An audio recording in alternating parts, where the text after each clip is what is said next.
ನಾವು ಬೆಳಗ್ಗೆಯಿಂದ ಮಾನವ ಸ್ವಭಾವದ 7 ತತ್ವಗಳಲ್ಲಿ ಮೊದಲೇ 4 ತಿಳ್ಕೊಂಡ್ವಿ, ಆಮೇಲೆ 5ನೇ ತಿಳ್ಕೊಂಡ್ವಿ. 5ನೇದು ಬಹಳ ಮುಖ್ಯವಾದದ್ದು. ಯಾಕೆ ಅಂತ ಹೇಳಿದರೆ ಅದು ನಮಗೆ ಕೊಟ್ಟಿರುವಂತಹ ಒಂದು ವರ. ಅದು ನಮಗೆ ಮತ್ತು ಪಶುಮಾನವನಿಂದ ಆಧ್ಯಾತ್ಮಕ್ಕೆ ಬ್ರಿಡ್ಜ್, ಅದನ್ನು ಇರುವಂತಹ ಮನಸ್ಸು, ಅದರ ಬಗ್ಗೆ ನಾವು ತಿಳ್ಕೊಂಡ್ವಿ. ಈಗ ನಾವು ತಿಳ್ಕೊಳ್ತಾ ಇರೋವಂಥ ವಿಷಯ 6 ಮತ್ತು 7ನೇ ತತ್ವಗಳು ಅಂತ ಏನು ನಾವು ಹೇಳ್ತೀವಿ ಅದು. ಅಂದರೆ ಆತ್ಮ, ಬುದ್ಧಿ ಎರಡೂ. ಇದನ್ನು ಏನಂತ ಕರೀತಾರೆ ಅಂದರೆ ಅಧ್ಯಾತ್ಮ ಶಕ್ತಿ ಅಂತ ಹೇಳಿ ಕರೀತಾರೆ. ಆತ್ಮಬುದ್ಧಿಗಳನ್ನು ಅಧ್ಯಾತ್ಮ ಶಕ್ತಿ ಅಂತ ಕರೀತಾರೆ. ಮನಸ್ತತ್ವದ ನಂತರ ಬುದ್ಧಿ ತತ್ವ ಬರುತ್ತೆ. ಅಂದರೆ 6ನೆಯ ತತ್ವ ಬುದ್ಧಿ ತತ್ವ, ಆನಂತರ ಆತ್ಮತತ್ವ 7ನೇ ತತ್ವ. ಆದರೆ ಇದೆರಡನ್ನು ಸಪ್ರೇಟ್ ಮಾಡೋಕ್ಕಾಗಲ್ಲ, ಎರಡೂ ಒಂದರ ನಂತರ ಒಂದು ಇರುವಂತಹದ್ದೇ. ಆದರೆ ಮನಸ್ಸಿನೊಂದಿಗೆ ಸೇರಿರುವಂತಹ ಆತ್ಮ ಬುದ್ಧಿ ಸೇರಿದಾಗ ಮಾತ್ರ ಅಂತರಾತ್ಮ ಆಗುತ್ತಲ್ವ, ಅದನ್ನು ತಿಳ್ಕೊಳ್ಬಹುದೇ ಹೊರತು ಬರಿಯ ಆತ್ಮ ಬರಿಯ ಬುದ್ಧಿ ಅಂತ ನಾವು ತಿಳ್ಕೊಳ್ಳೋಕ್ಕಾಗಲ್ಲ.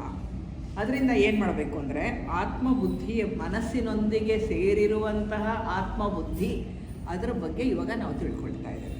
ಅದನ್ನು ತಿಳಿಯುವ ಶಕ್ತಿ ನಮಗಿದೆ, ಯಾಕೆಂದರೆ ನಮಗೆ ಮನಸ್ಸಿದೆ, ಅದರಿಂದ ತಿಳ್ಕೊಳ್ಳಿಕ್ಕಾಗತ್ತೆ. ಉನ್ನತಾತ್ಮ ಅಂತ ನಾವು ಹೇಳ್ತೀವಲ್ವ, ಉನ್ನತಾತ್ಮ ಅಂದರೆ ಏನು ಅದನ್ನು ನೋಡೋಣ ಫಸ್ಟು. ಉನ್ನತಾತ್ಮ ಅಂದರೆ ಅದು ವಿಶ್ವಾತ್ಮನ ಒಂದು ಕಿರಣ. ವಿಶ್ವಾತ್ಮ ಅಂದರೆ ಅತ್ಯಂತ ದೊಡ್ಡದಾದಂತಹದ್ದು, ಎಲ್ಲ ಕಡೆಯೂ ಹರಡಿರುವಂತಹ ವಿಶ್ವಾತ್ಮ, ಅದರ ಒಂದು ಕಿರಣದ ರೂಪದಲ್ಲಿರುವಂತಹದ್ದು ಇದು ಉನ್ನತಾತ್ಮ ಅಂತ ಅನ್ನಿಸ್ಕೊಳ್ಳುತ್ತೆ. ಇದನ್ನೇ ಆತ್ಮ ಅಂತ ನಾವು ಕರೆಯುವಂತಹದ್ದು. ಇದು ಭಗವಂತನ ಸ್ವರೂಪ. ಆತ್ಮ ಏನು? ಭಗವಂತನ ಸ್ವರೂಪ. ಅದು ಬಿಟ್ಟು ಬೇರೆ ಏನೂ ಅಲ್ಲ, ಅದು ಭಗವಂತನ ಸ್ವರೂಪ. ಎಲ್ಲಪ್ಪ ಇದೆ ಅದು? ಎಲ್ಲಿದೆ ನನಗೆ ತೋರಿಸಿ ಅಂತ ಹೇಳಿದ್ರೆ ಅದನ್ನು ಈ ಅಂತರಾತ್ಮ ಅಂತ ಏನಂತೀವಿ ನಾವು, ವಿಶ್ವಾತ್ಮದ ಒಂದು ಕಿರಣ ಅದು ಇದೆ. ಅದಿರೋ ಒಂದು ಜಾಗನೂ ಇದೆ. ಎಲ್ಲಿದೆ ಅಂದರೆ ಸ್ಥೂಲ ದೇಹದ ತಲೆ ಇದೆಯಲ್ಲ, ನಮ್ಮ ತಲೆ, ಅದರ ಮೇಲೆ ಅದು ಹಾರಾಡ್ತಾ ಇದೆ. ಇಲ್ಲೇ ಇದೆ, ಆದರೆ ನಮ್ಮ ಒಳಗಿಲ್ಲ, ಅದು ಮೇಲೆ ಅದು ಹಾರಾಡ್ತಾ ಇದೆ. ಯಾರ ಅಂತರಾತ್ಮ ಈ ಆತ್ಮದೊಡನೆ ಸೇರುತ್ತೋ ಅವರು ಜಯಶಾಲಿಗಳಾಗ್ತಾರೆ. ಈ ಅಂತರಾತ್ಮ ಈ ಆತ್ಮದೊಡನೆ ಚೈತನ್ಯದೊಡನೆ ಸೇರಿದ ಕೂಡಲೇ ಅವರು ಜಯಶಾಲಿಗಳು ಅಂತ ಹೇಳ್ತೇವೆ. ಇನ್ನು ಅಂತರಾತ್ಮ ಅಂದರೆ ಏನು? ಅಂತರಾತ್ಮ ಅಂದರೆ ಆಧ್ಯಾತ್ಮಿಕ ಸ್ವಭಾವವುಳ್ಳ ಆತ್ಮ ಅಥವಾ ಬುದ್ಧಿ ಮನಸ್ಸಿನ ಜೊತೆ ಸೇರಿಕೊಂಡಾಗ ನಾನು ಅನ್ನುವಂತಹ ಅಂತರಾತ್ಮ ಆಗತ್ತೆ. ಅದಕ್ಕೊಂದು ಸಪ್ರೇಟ್ ಆದ ಎಂಟಿಟಿ ಬರುತ್ತೆ. ಅದು ನಾನು ದೊಡ್ಡ ಐ, ಬಿಗ್ ಐ ಅಂತ ಅನ್ನಿಸ್ಕೊಳ್ಳುವಂತಹ ಅಂತರಾತ್ಮ ಆಗತ್ತೆ, ಬಿಗ್ ಐ ಅಂತ ಅನ್ನಿಸ್ಕೊಳ್ಳುತ್ತೆ. ಇನ್ನು 3ನೇದಾಗಿ ಆಂತರಿಕ ಅಥವಾ ಉನ್ನತ ಮನಸ್ಸು ಯಾವುದಪ್ಪ ಅಂತ ಹೇಳಿದ್ರೆ ಅದು ಮಾನವರ 5ನೆಯ ತತ್ವ.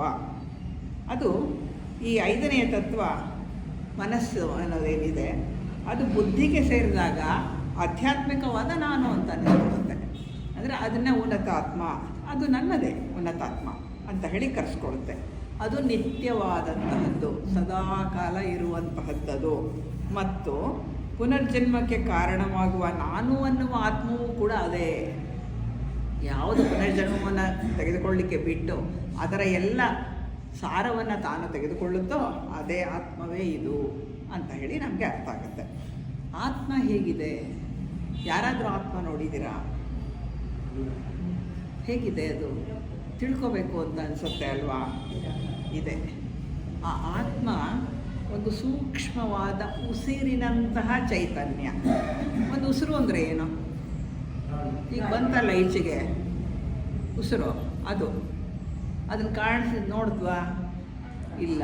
ಫೀಲ್ ಆಯಿತಾ? ಸ್ವಲ್ಪ ಹಿಂಗೆ ಹತ್ರ ಇಟ್ಕೊಂಡ್ರೆ ಕೈಗೆ ಒಂಚೂರು ಗಾಳಿ ತಗಲುತ್ತೆ ಅಷ್ಟೇ. ಈ ಉಸಿರಿನಂತಹ ಒಂದು ಚೈತನ್ಯ, ಈ ಉಸಿರು ಕೂಡ ಚೈತನ್ಯನೇ ಅಲ್ವಾ? ಅದು ಚೈತನ್ಯ ಇಲ್ದಲೇ ಇದ್ದರೆ ನಾವು ಬದುಕಿರೋಕ್ಕೆ ಸಾಧ್ಯನೇ ಇಲ್ಲ. ಸೂರ್ಯನ ಬೆಳಕು ನಮ್ಮ ಈ ಒಂದು ಇದರ ಮುಖಾಂತರ, ಅಂದರೆ ಒಂದು ಚಕ್ರದ ಮುಖಾಂತರ ನಮ್ಮ ಶರೀರಕ್ಕೆಲ್ಲ ಹರಡುತ್ತೆ. ಉಸಿರಿಲ್ದಲೇ ಇದ್ದರೆ ಏನಿದ್ರೇನು ಏನೂ ಇಲ್ಲ ಅಲ್ಲ. ಇದೇ ಉಸಿರು, ಇದೇ ಪ್ರಾಣ ಆಗುವಂತಹದ್ದು. ಹಾಗಾದರೆ ಉಸಿರಿನಂತಹ ಚೈತನ್ಯ ಉಳ್ಳದ್ದು ಇದು ತನ್ನಿಂದ ತಾನೇ ವ್ಯಕ್ತ ಆಗೋಕ್ಕಾಗಲ್ಲ. ಈ ಆತ್ಮ ತನ್ನಿಂದ ತಾನೇ ವ್ಯಕ್ತ ಆಗಲ್ಲ. ಅದು ವ್ಯಕ್ತ ಆಗಬೇಕಾದ್ರೆ, ಅದು ಪ್ರಕಟ ಆಗಬೇಕು ಅಂದರೆ ಅದಕ್ಕೊಂದು ಶರೀರ ಬೇಕು. ಶರೀರ ಬೇಕು ಅಂದರೆ ಏನಾಯಿತು, ಅಲ್ಲಿಂದ ಇಲ್ಲಿವರೆಗೂ ಕೆಳಗೆ ಅಷ್ಟು ಇದೆಯಲ್ಲ, ಇಷ್ಟೂ ಬರಬೇಕು. ಇಷ್ಟು ಬರದೇ ಇದ್ರೆ ಆಗಲ್ಲ. ಶರೀರ ಬೇಕು. ಅದು ಪ್ರಕಟ ಆಗಬೇಕಾದ್ರೆ ಶರೀರ ದೇಹ ಬೇಕು. ಎಲ್ಲ ಲೋಕಗಳಲ್ಲಿಯೂ ಕೂಡ ಅಭಿವ್ಯಕ್ತವಾಗಿರುವಂತಹ ಎಲ್ಲ ರೂಪಗಳ ಹಿಂದೆ ಇರೋದು ಇದೇ ಮೂಲ ತತ್ವ. ನನ್ನ ಶರೀರ ಆಗಿರೋದು, ನಿಮ್ಮ ಶರೀರ ಆಗಿರೋದು, ಈ ಇಡೀ ಪ್ರಪಂಚದ ಎಲ್ಲ ಜನರ, ಎಲ್ಲ ಪಶುಗಳ, ಎಲ್ಲ ಮೃಗ, ಎಲ್ಲ ಗಿಡ ಮರಗಳ ಏನೇನು ಪ್ರಪಂಚದಲ್ಲಿ ಇದೆಯೋ ಎಲ್ಲ ವ್ಯಕ್ತವಾದದ್ದರ ಹಿಂದೆ ಇರುವಂತಹ ಶಕ್ತಿ ಯಾವುದು ಅಂದರೆ ಇದೇ ಆತ್ಮವೇ. ಏನಾಯ್ತು ಹೇಳಿ, ಈಗ ಇಡೀ ಪ್ರಪಂಚ ಯಾವುದರ ಮೇಲೆ ನಿಂತಿದೆ? ಆತ್ಮದಲ್ಲಿ ಇದೆ. ಆತ್ಮವೇ ಎಲ್ಲ ವ್ಯಕ್ತ ಆಗ್ತಾ ಇರೋವಂಥದ್ದು. ನಮಗದು ಗೊತ್ತಾಗಲ್ಲ, ಆ ಶಕ್ತಿ ಗೊತ್ತಾಗಲ್ಲ. ಹಾಗಾಗಿ ಎಲ್ಲ ರೂಪಗಳ ಹಿಂದೆ ಇರುವ ಮೂಲ ತತ್ವ ಒಂದೇ. ಇದು ಪ್ರತಿಯೊಂದು ಲೋಕದಲ್ಲಿಯೂ ಕೂಡ ಆತ್ಮನ ಒಂದೊಂದು ಮುಖ ಅಭಿವ್ಯಕ್ತವಾಗ್ತಾ ಇದೆ. ಪ್ರತಿಯೊಂದು ಲೋಕದಲ್ಲೂ ಕೂಡ ಭೂರ್ಭುವಸ್ಸುವ ಮಹಾ ಜನಃ ತಪಃ ಅಂತ ಹೇಳ್ತೀವಲ್ವ ನಾವು. ಎಲ್ಲ ಲೋಕಗಳಲ್ಲೂ ಕೂಡ ಎಲ್ಲ ವಸ್ತುಗಳ ರೂಪದಲ್ಲಿಯೂ ಅದರ ಹಿಂದೆ ಇರುವಂತಹ ಶಕ್ತಿ, ಅಭಿವ್ಯಕ್ತವಾದುದರ ಹಿಂದೆ ಇರುವಂತಹ ಶಕ್ತಿ ಈ ಆತ್ಮವೇ. ಇದು ಪರಮ ಸತ್ಯ ಸ್ವರೂಪದ್ದು. ಟ್ರೂತ್ ಎಲ್ಲಿದೆ? ಎಲ್ಲ ವಸ್ತುಗಳ, ಜನರ ಏನೇನಿದೆಯೋ ಎಲ್ಲದರ ಹಿಂದಿನ ಮೂಲ ಸತ್ವ ಏನು? ಸತ್ಯ. ಅದೇ ಆತ್ಮ, ಸತ್ಯ ಸ್ವರೂಪವಾದದ್ದು ಅದು. ಅದಕ್ಕಾಗಿಯೇ ನಾವು ಸತ್ಯ ಹುಡ್ಕೊಂಡು ಹೊರಟಿರೋರು. ಯಾಕೆ ಅಂದರೆ ನಮಗದು ಬೇಕು, ಆತ್ಮ ಬೇಕು ನಮಗೆ. ಹಾಗೆ ಹೊರಟಿರೋದು. ಈಗ ಆತ್ಮ ಅಂದರೆ ಏನು ಅಂತ ಸೂಕ್ಷ್ಮವಾಗಿ ತಿಳ್ಕೊಳ್ಬೇಕು. ಪೂರ್ತಿಯಾಗಿ ಅರ್ಥ ಆಗಲ್ಲ ಅದು, ಅದನ್ನು ನೋಡಲಿಕ್ಕಾಗಲ್ಲ. ನಾವೇ ಹೇಳ್ತೀವಲ್ಲ, ಒಂದು ಚೈತನ್ಯ ಇದೆ, ಅದನ್ನು ಏನೂ ಮಾಡೋಕ್ಕಾಗಲ್ಲ, ಒದ್ದೆ ಆಗಲ್ಲ, ಬೆಂಕಿಗೆ ಹಾಕಿದ್ರೆ ಸುಡಲ್ಲ, ಏನೂ ಆಗಲ್ಲ. ಅದೇ ಆ ಒಂದು ಚೈತನ್ಯ.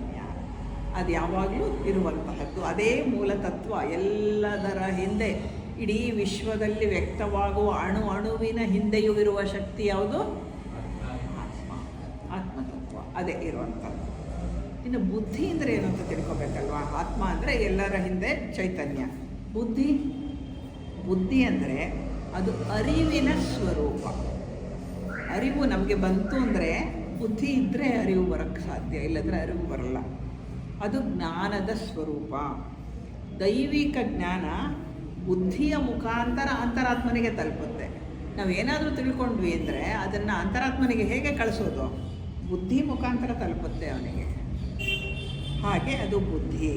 ಇದು ದೈವಿಕ ಮನಸ್ಸಾಕ್ಷಿ ಅಂತ ಹೇಳಿ ಕರಿತೇವೆ ನಾವು. ಮನಸ್ಸಾಕ್ಷಿ, ದೈವಿಕವಾದಂತಹ ಮನಸ್ಸಾಕ್ಷಿ ಅಂತ ಹೇಳ್ತೀವಿ. ಇದು ಬುದ್ಧಿ ಇದೇನೆ. ಇದು ಆತ್ಮನ ಅಭಿವ್ಯಕ್ತ ರೂಪವೇ ಬುದ್ಧಿ. ಬುದ್ಧಿ ಬೇರೆ ಅಲ್ಲ. ಆತ್ಮನ ಅಭಿವ್ಯಕ್ತಿ, ಎಲ್ಲದರ ಹಿಂದೆ ಇರೋದು ಆತ್ಮವೇ ಅಂದಾಗ ಬುದ್ಧಿಯೂ ಕೂಡ ಆತ್ಮನ ಅಭಿವ್ಯಕ್ತ ರೂಪ. ಈ ಬುದ್ಧಿಗೆ ಇನ್ನೊಂದು ಹೆಸರಿದೆ. ಏನು ಅಂದರೆ ದೈವಿಕ ಆತ್ಮ ಅಂತ ಕರೀತಾರೆ. ದೈವಿಕವಾದ ಆತ್ಮ ಯಾವುದು? ಬುದ್ಧಿ. ಅಂತರಾತ್ಮ ಯಾವುದು? ಮೂರು ಸೇರಿದ್ದು. ಆತ್ಮ ಯಾವುದು? ಬರಿಯ ಆತ್ಮ, ಅದೊಂದು ಚೈತನ್ಯ ರೂಪಿ.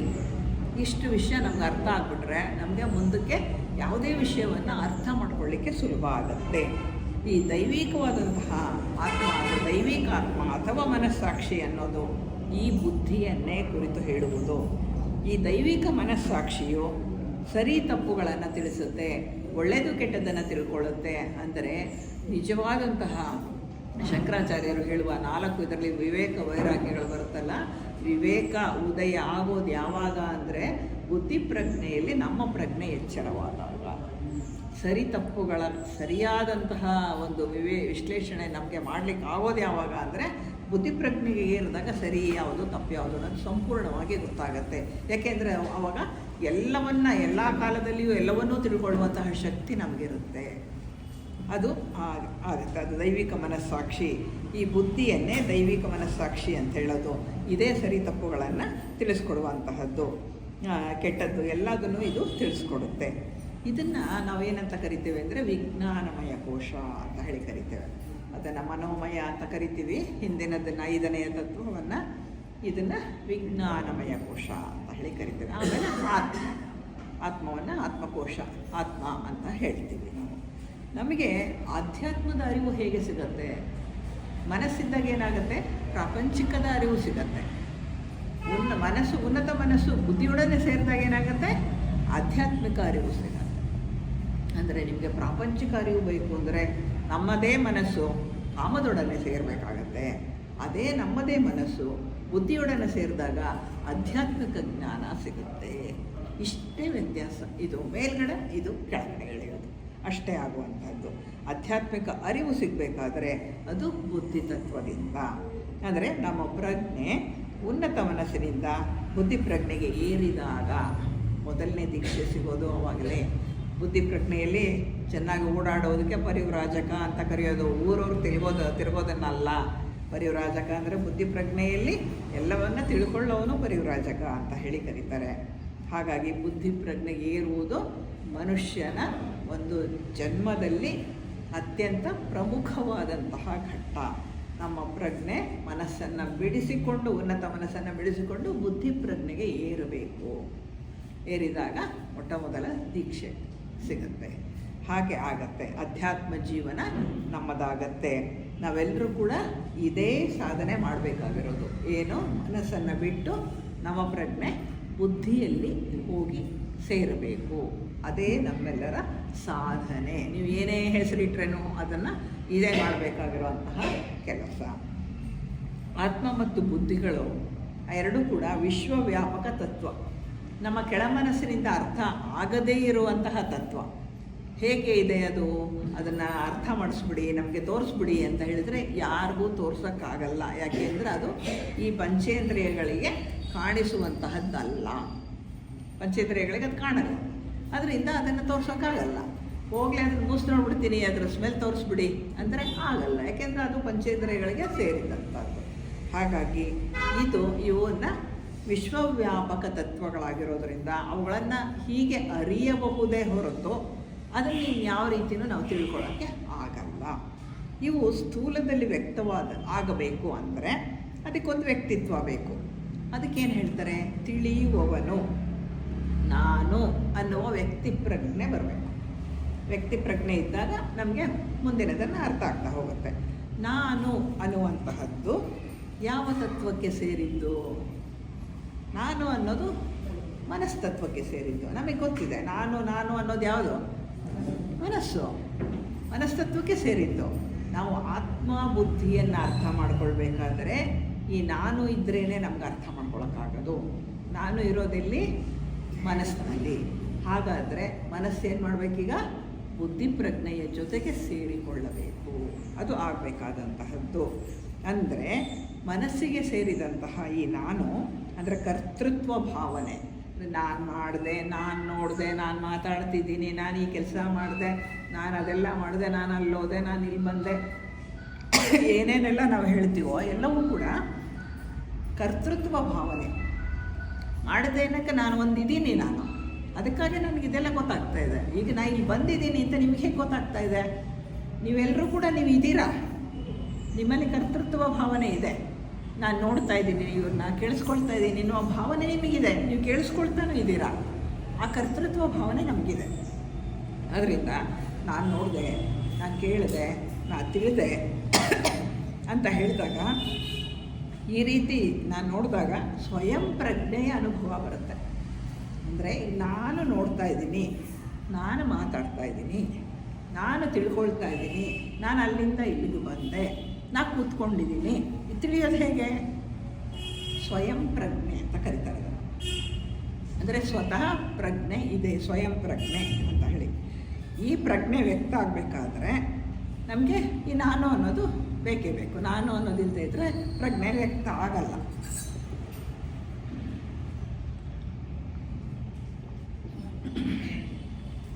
ಈಗ ಹೊರಗಡೆ ಒಂದು ಮರ ನೋಡ್ತೀವಿ, ಗಿಡ ನೋಡ್ತೀವಿ, ಏನೋ ವಸ್ತುಗಳನ್ನು ನೋಡ್ತೀವಿ, ಎಲ್ಲವನ್ನ ನೋಡ್ತೀವಿ, ಶಬ್ದ ಕೇಳಿಸ್ಕೊಳ್ತೀವಿ, ಕೆಲಸ ಮಾಡ್ತೀವಿ. ಯಾರು ಮಾಡಿದ್ದು? ಯಾರು ಮಾಡಿದ್ದು? ನಾನು. ಎಲ್ಲರೂ ಹೇಳ್ಕೊಳ್ಳೋದೇನು? ನಾನು ಕೂಡ ನಾನು ಅಂತಲೇ ಹೇಳ್ತೀನಿ, ನೀವೆಲ್ಲ ನಾನು ಅಂತಲೇ ಹೇಳೋದು. ನಾನು ಅದರಿಂದ ನಾನು ಕೇಳಿಸ್ಕೊಳ್ತೀನಿ. ನಾನು ಅನುಭವಿಸಿದ್ದು ನಾನು ಊಟ ಮಾಡಿದ್ದು, ನಾನಿದನ್ನು ಕುಡಿದಿದ್ದು, ನಾನಿದು ಮಾಡಿದ್ದು. ಅಂದರೆ ನಾನು ಅನ್ನುವ ಸ್ವಯಂ ಪ್ರಜ್ಞೆ ಇದ್ದರೇನೆ ನಮಗೆ ಹೊರಗಡೆ ಏನಾರು ಕೆಲಸ ಮಾಡಲಿಕ್ಕೆ ಎಲ್ಲವನ್ನು ಅರ್ಥ ಮಾಡ್ಕೊಳ್ಳಿಕ್ಕೆ ಸಾಧ್ಯ ಇರುವಂಥದ್ದು. ಈ ಸ್ವಯಂ ಪ್ರಜ್ಞೆಯ ಅನುಭವ ಯಾವ ತತ್ವದಿಂದ ನಮಗೆ ಸಿಗ್ತಾ ಇದೆ? ಯಾವ ತತ್ವ ಕೆಲಸ ಮಾಡಿದ್ರಿಂದ ನಮಗೆ ಸ್ವಯಂ ಪ್ರಜ್ಞೆ ಸಿಗ್ತಾ ಇದೆ? ಮನಸ್ತತ್ವ.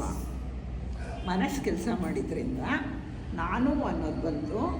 ನಾನು ಬಂದಿದ್ದರಿಂದ ನಾನು ಅದು ಮಾಡಿದೆ, ಇದು ಮಾಡಿದೆ, ಅಲ್ಲಿ ಹೋದೆ, ಇಲ್ಲಿ ಹೋದೆ, ಈ ಸ್ವಯಂ ಪ್ರಜ್ಞೆ ಬಂತು. ಈ ಮನಸ್ಸು ಆತ್ಮಬುದ್ಧಿಯ ಜೊತೆ ಸೇರಿದಾಗ ಮನುಷ್ಯ ಅಂತ ಅನಿಸ್ಕೊಡುತ್ತೆ. ಮನುಷ್ಯ ಆಗಬೇಕಾದ್ರೆ ಮನಸ್ಸು ಆತ್ಮ ಮತ್ತು ಬುದ್ಧಿಗಳೊಡನೆ ಸೇರ್ಕೋಬೇಕು.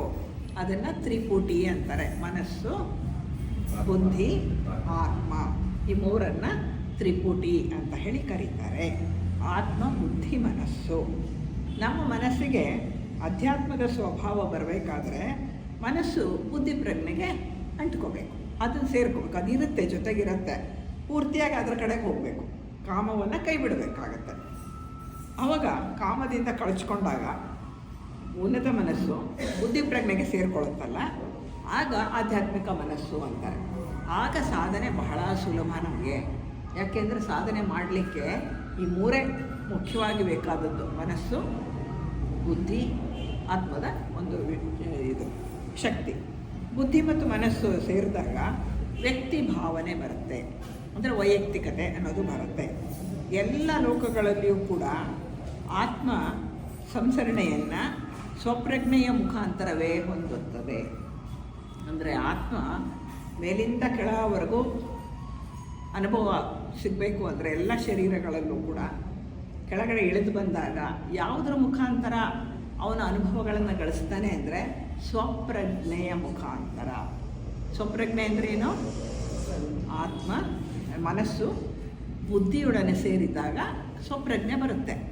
ಹಾಗಾಗಿ ಆತ್ಮ ಸಂಸರಣೆಯಲ್ಲಿ ಮುಂದುವರಿಬೇಕಾದರೆ ಮನಸ್ಸು ಬೇಕೇ ಬೇಕು. ಇದು ಮರೆಯೋ ಹಾಗಿಲ್ಲ ನಾವು. ಅದೇ ಬ್ರಿಡ್ಜು ನಮ್ಮ ಮಧ್ಯದಲ್ಲಿರುವಂಥದ್ದು. ಮಾನವ ದೇವಮಾನವನಾಗಲಿಕ್ಕೆ ಕಾರಣ ಏನು? ಮನಸ್ಸು. ಅದಕ್ಕೆ ಋಷಿಮುನಿಗಳು ಏನು ಹೇಳ್ತಾರೆ? ಮನೆಯೇವ ಮನುಷ್ಯಾಣ ಕಾರಣ ಬಂಧ ಮೋಕ್ಷಯೋ. ಬಂಧನಕ್ಕೂ ಅದೇ ಕಾರಣ, ಮೋಕ್ಷಕ್ಕೂ ಅದೇ ಕಾರಣ. ಬಂಧನಕ್ಕೆ ಕಾರಣ ಕಾಮದ ಜೊತೆಗೆ ಸೇರಿಕೊಂಡ್ರೆ ಬಂಧನ, ಬುದ್ಧಿಯ ಜೊತೆಗೆ ಸೇರಿಕೊಂಡ್ರೆ ಮೋಕ್ಷ. ಬಹಳ ಸುಲಭ ಅರ್ಥ ಮಾಡ್ಕೊಳ್ಳೋದು ಅಷ್ಟೇ. ಕಾರಣ ಬಂಧ ಮೋಕ್ಷ ಎರಡಕ್ಕೂ ಹೆಂಗೆ ಕಾರಣ ಇದು? ಏನಿಲ್ಲ, ಇಷ್ಟೇ ಸುಲಭ. ಇದು ಕೆಳಕ್ಕೆ ಇಳಿದ್ರೆ ಬಂಧನ, ಮೇಲಕ್ಕೆ ಹತ್ತಿದ್ರೆ ಬುದ್ಧಿ ಜೊತೆಗೆ ಹೋದರೆ ಮೋಕ್ಷ. ಅಷ್ಟು ಸುಲಭ. ಆದರೆ ಮನಸ್ಸಿಲ್ದೇ ನಾವು ಮನುಷ್ಯರಾಗಕ್ಕೆ ಆಗಲ್ಲ. ಮನುಷ್ಯರೇ ಆಗದೇ ಇದ್ದರೆ ದೇವಮಾನವ ಎಲ್ಲಿಂದ ಆಗ್ತೀರಾ? ದೇವಮಾನವನಲ್ಲೂ ಮಾನವ ಇದ್ದಾನಲ್ವ. ಅಂದರೆ ಮನಸ್ಸು ಬೇಕೇ ಬೇಕು. ಮನಸ್ಸಿಲ್ದಲೇ ಯಾವ ಸಾಧನೆಯೂ ಸಾಧ್ಯವಿಲ್ಲ. ಆ ಮನಸ್ಸು ಪರಿಶುದ್ಧವಾಗಬೇಕು, ಸೂಕ್ಷ್ಮವಾಗಬೇಕು, ಮೌನವಾಗಬೇಕು. ಅದು ಸಾಧನೆ. ಅಂದರೆ ಈಗ ಒಂದು ನಿಮಿಷಕ್ಕೆ ಎಷ್ಟು ಥಾಟ್ ತಲೆನಲ್ಲಿ ಓಡ್ತಾ ಇರುತ್ತೆ. ಒಂದು ಗಂಟೆಗೆ 50-60 ಸಾವಿರ ಆಗುತ್ತಂತೆ. ಲೆಕ್ಕ ಹಾಕಿದ್ದಾರೆ ಸೈಂಟಿಸ್ಟ್ಗಳು, ಸೈಕಾಲಜಿಸ್ಟ್ಗಳು. ಒಬ್ರಿಗೆ ಎಲೆಕ್ಟ್ರೋಡ್ಸ್ ಎಲ್ಲ ಹಾಕಿ ಎಷ್ಟು ಸಲ ಅದು ಏನು ವೇವ್ಸ್ ಬರುತ್ತೆ, ವೇವ್ ಲೆಂತ್ ನೋಡಿದ್ದಾರೆ. ಅಷ್ಟೊಂದು ಬರುತ್ತೆ. ಇಡೀ ದಿನಕ್ಕೆ ಲಕ್ಷಾಂತರ ಥಾಟ್ಸ್ ಬರ್ತಾ ಇರುತ್ತೆ ನಮಗೆ. ಅದು ಬರೋ ಹಾಗಿಲ್ಲ. ಮೌನವಾಗಬೇಕು. ಅದೇ ಸಾಧನೆ, ಬೇರೆ ಏನೂ ಇಲ್ಲ ಸಾಧನೆ. ನಮ್ಮ ಸಾಧನೆ ಏನು? ಮೌನವಾಗುವ ಮನಸ್ಸನ್ನು ಪಡೆಯುವುದು. ಅದಾಗಬೇಕಾಗಿದೆ. ಮನಸ್ಸು ಬೇಕೇ ಬೇಕು. ಆ ಮನಸ್ಸು ಅತ್ಯಂತ ಪರಿಶುದ್ಧವಾಗಬೇಕು. ಅದಕ್ಕೆ ಮನಸ್ಸಿನ ಬಗ್ಗೆನೇ ಒಂದು ಗಂಟೆ ತೊಗೊಂಡಿದ್ದು ನಾನು. ಯಾಕೆಂದರೆ ಅದು ಸರಿಯಾಗಿ ತಿಳ್ಕೊಂಡ್ರೇ ಮುಂದಿನದು ಆತ್ಮಬುದ್ಧಿಯನ್ನು ತಿಳಿಯೋದಕ್ಕೆ ಒಂದು ಅದ್ರ ಬಗ್ಗೆ ಸ್ವಲ್ಪನಾದರೂ ವಿಷಯ ತಿಳ್ಕೊಳ್ಳಿಕ್ಕೆ ಸಾಧ್ಯ ಆಗುವಂಥದ್ದು. ಇಲ್ಲೇ ಆಗೋದೇ ಇಲ್ಲಲ್ಲ. ಅದಕ್ಕೆ ನಾವು ಎಷ್ಟೋ ಸಲ ನಮ್ಮ ಮನಸ್ಸು ಋಣಾತ್ಮಕವಾದ ಚಿಂತನೆ, ಅಂದರೆ ಏನು ನೆಗೆಟಿವಿಟಿ ಅಂತ ಕರಿತೀವಿ, ನೆಗೆಟಿವ್ ಆಲೋಚನೆಗಳು, ಅದರಲ್ಲಿ ಸಿಕ್ಕಾಕೊಂಡಾಗ ಎಷ್ಟೋ ಸರ್ತಿ ಅಂದ್ಕೊತೇವೆ ಈ ಮನಸ್ಸೇ ಇಲ್ದಲೇ ಹೋಗಿದ್ರೆ ಆರಾಮಾಗಿ ಬುದ್ಧಿ ಪ್ರಜ್ಞೆಯಲ್ಲಿ ಇದ್ದುಬಿಡ್ಬೋದಾಗಿತ್ತಲ್ವ. ಯಾಕೆ ಬೇಕಿತ್ತು ಇಂಥ ಮನಸ್ಸು, ಈ ತರಲೆ ಮಾಡೋ ಅಂಥ ಮನಸ್ಸು, ಯಾವಾಗಲೂ ನೆಗೆಟಿವಾ, ಬರೀ ಕೆಟ್ಟದ್ದನ್ನೇ ಯೋಚನೆ ಮಾಡೋ ಅಂಥ ಮನಸ್ಸು ಇಲ್ದಲೇ ಹೋಗಿದ್ದಿದ್ರೆ ಯಾವಾಗಲೂ ಬುದ್ಧಿ ಪ್ರಜ್ಞೆಯಲ್ಲಿ ಆರಾಮಾಗಿರ್ಬೋದಾಗಿತ್ತಲ್ವ. ನಮ್ಗೆ ಯಾಕೆ ಬೇಕು ಇದೆಲ್ಲ ಆನಂದಮಯ ಕೋಶದಲ್ಲಿ ಅಂತ ಅನಿಸುತ್ತಾ ಇಲ್ವೋ? ನೆಗೆಟಿವಿಟಿ ಬಂದಾಗ, ಕಷ್ಟ ಕಾರ್ಪಣ್ಯಗಳು ಬಂದಾಗ, ಅದು ನೆಗೆಟಿವ್ ಆಗಿ ಯೋಚನೆ ಮಾಡಿದಾಗ ಅನಿಸುತ್ತೆ. ಆದರೆ ಸಾಧ್ಯ ಇಲ್ಲ.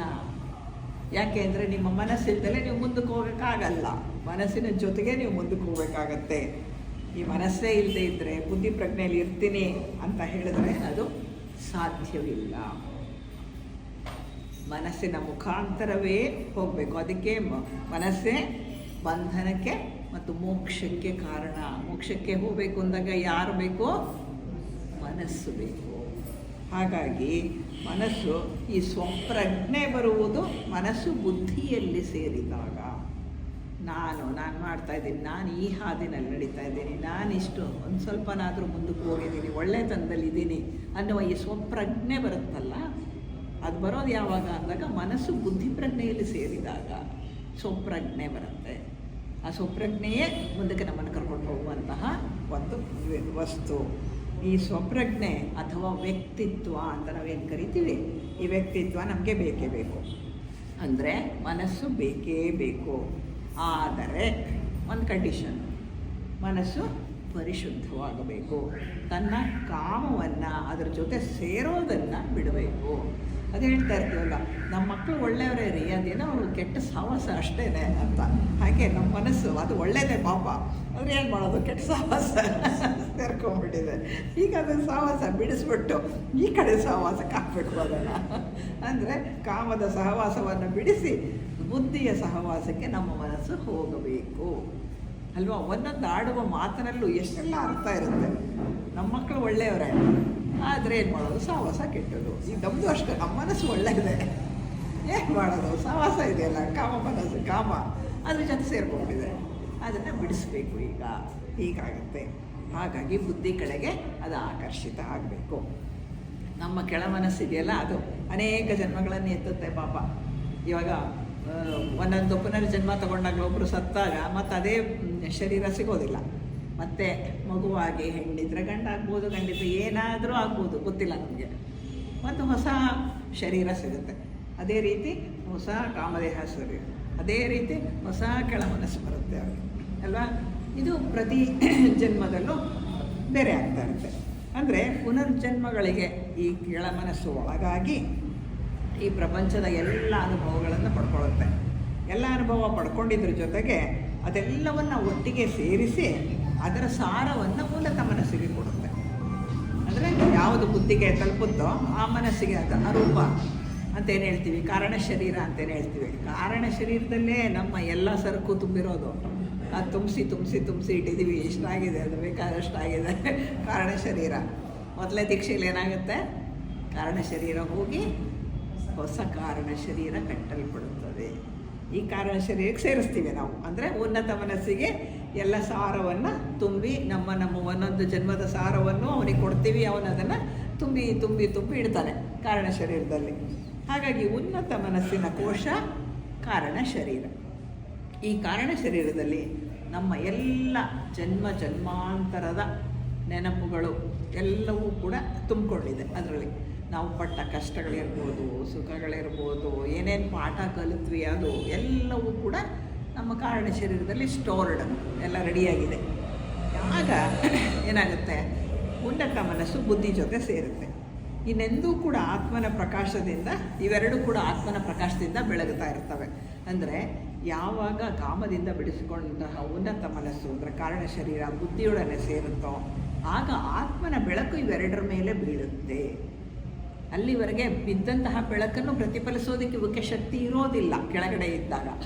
ಇವೆರಡೂ ಒಂದಾದಾಗ ಏನಾಗುತ್ತೆ, ಆತ್ಮನ ಬೆಳಕು ಈ ಎರಡರ ಮೇಲೆ ಬೀಳುತ್ತೆ.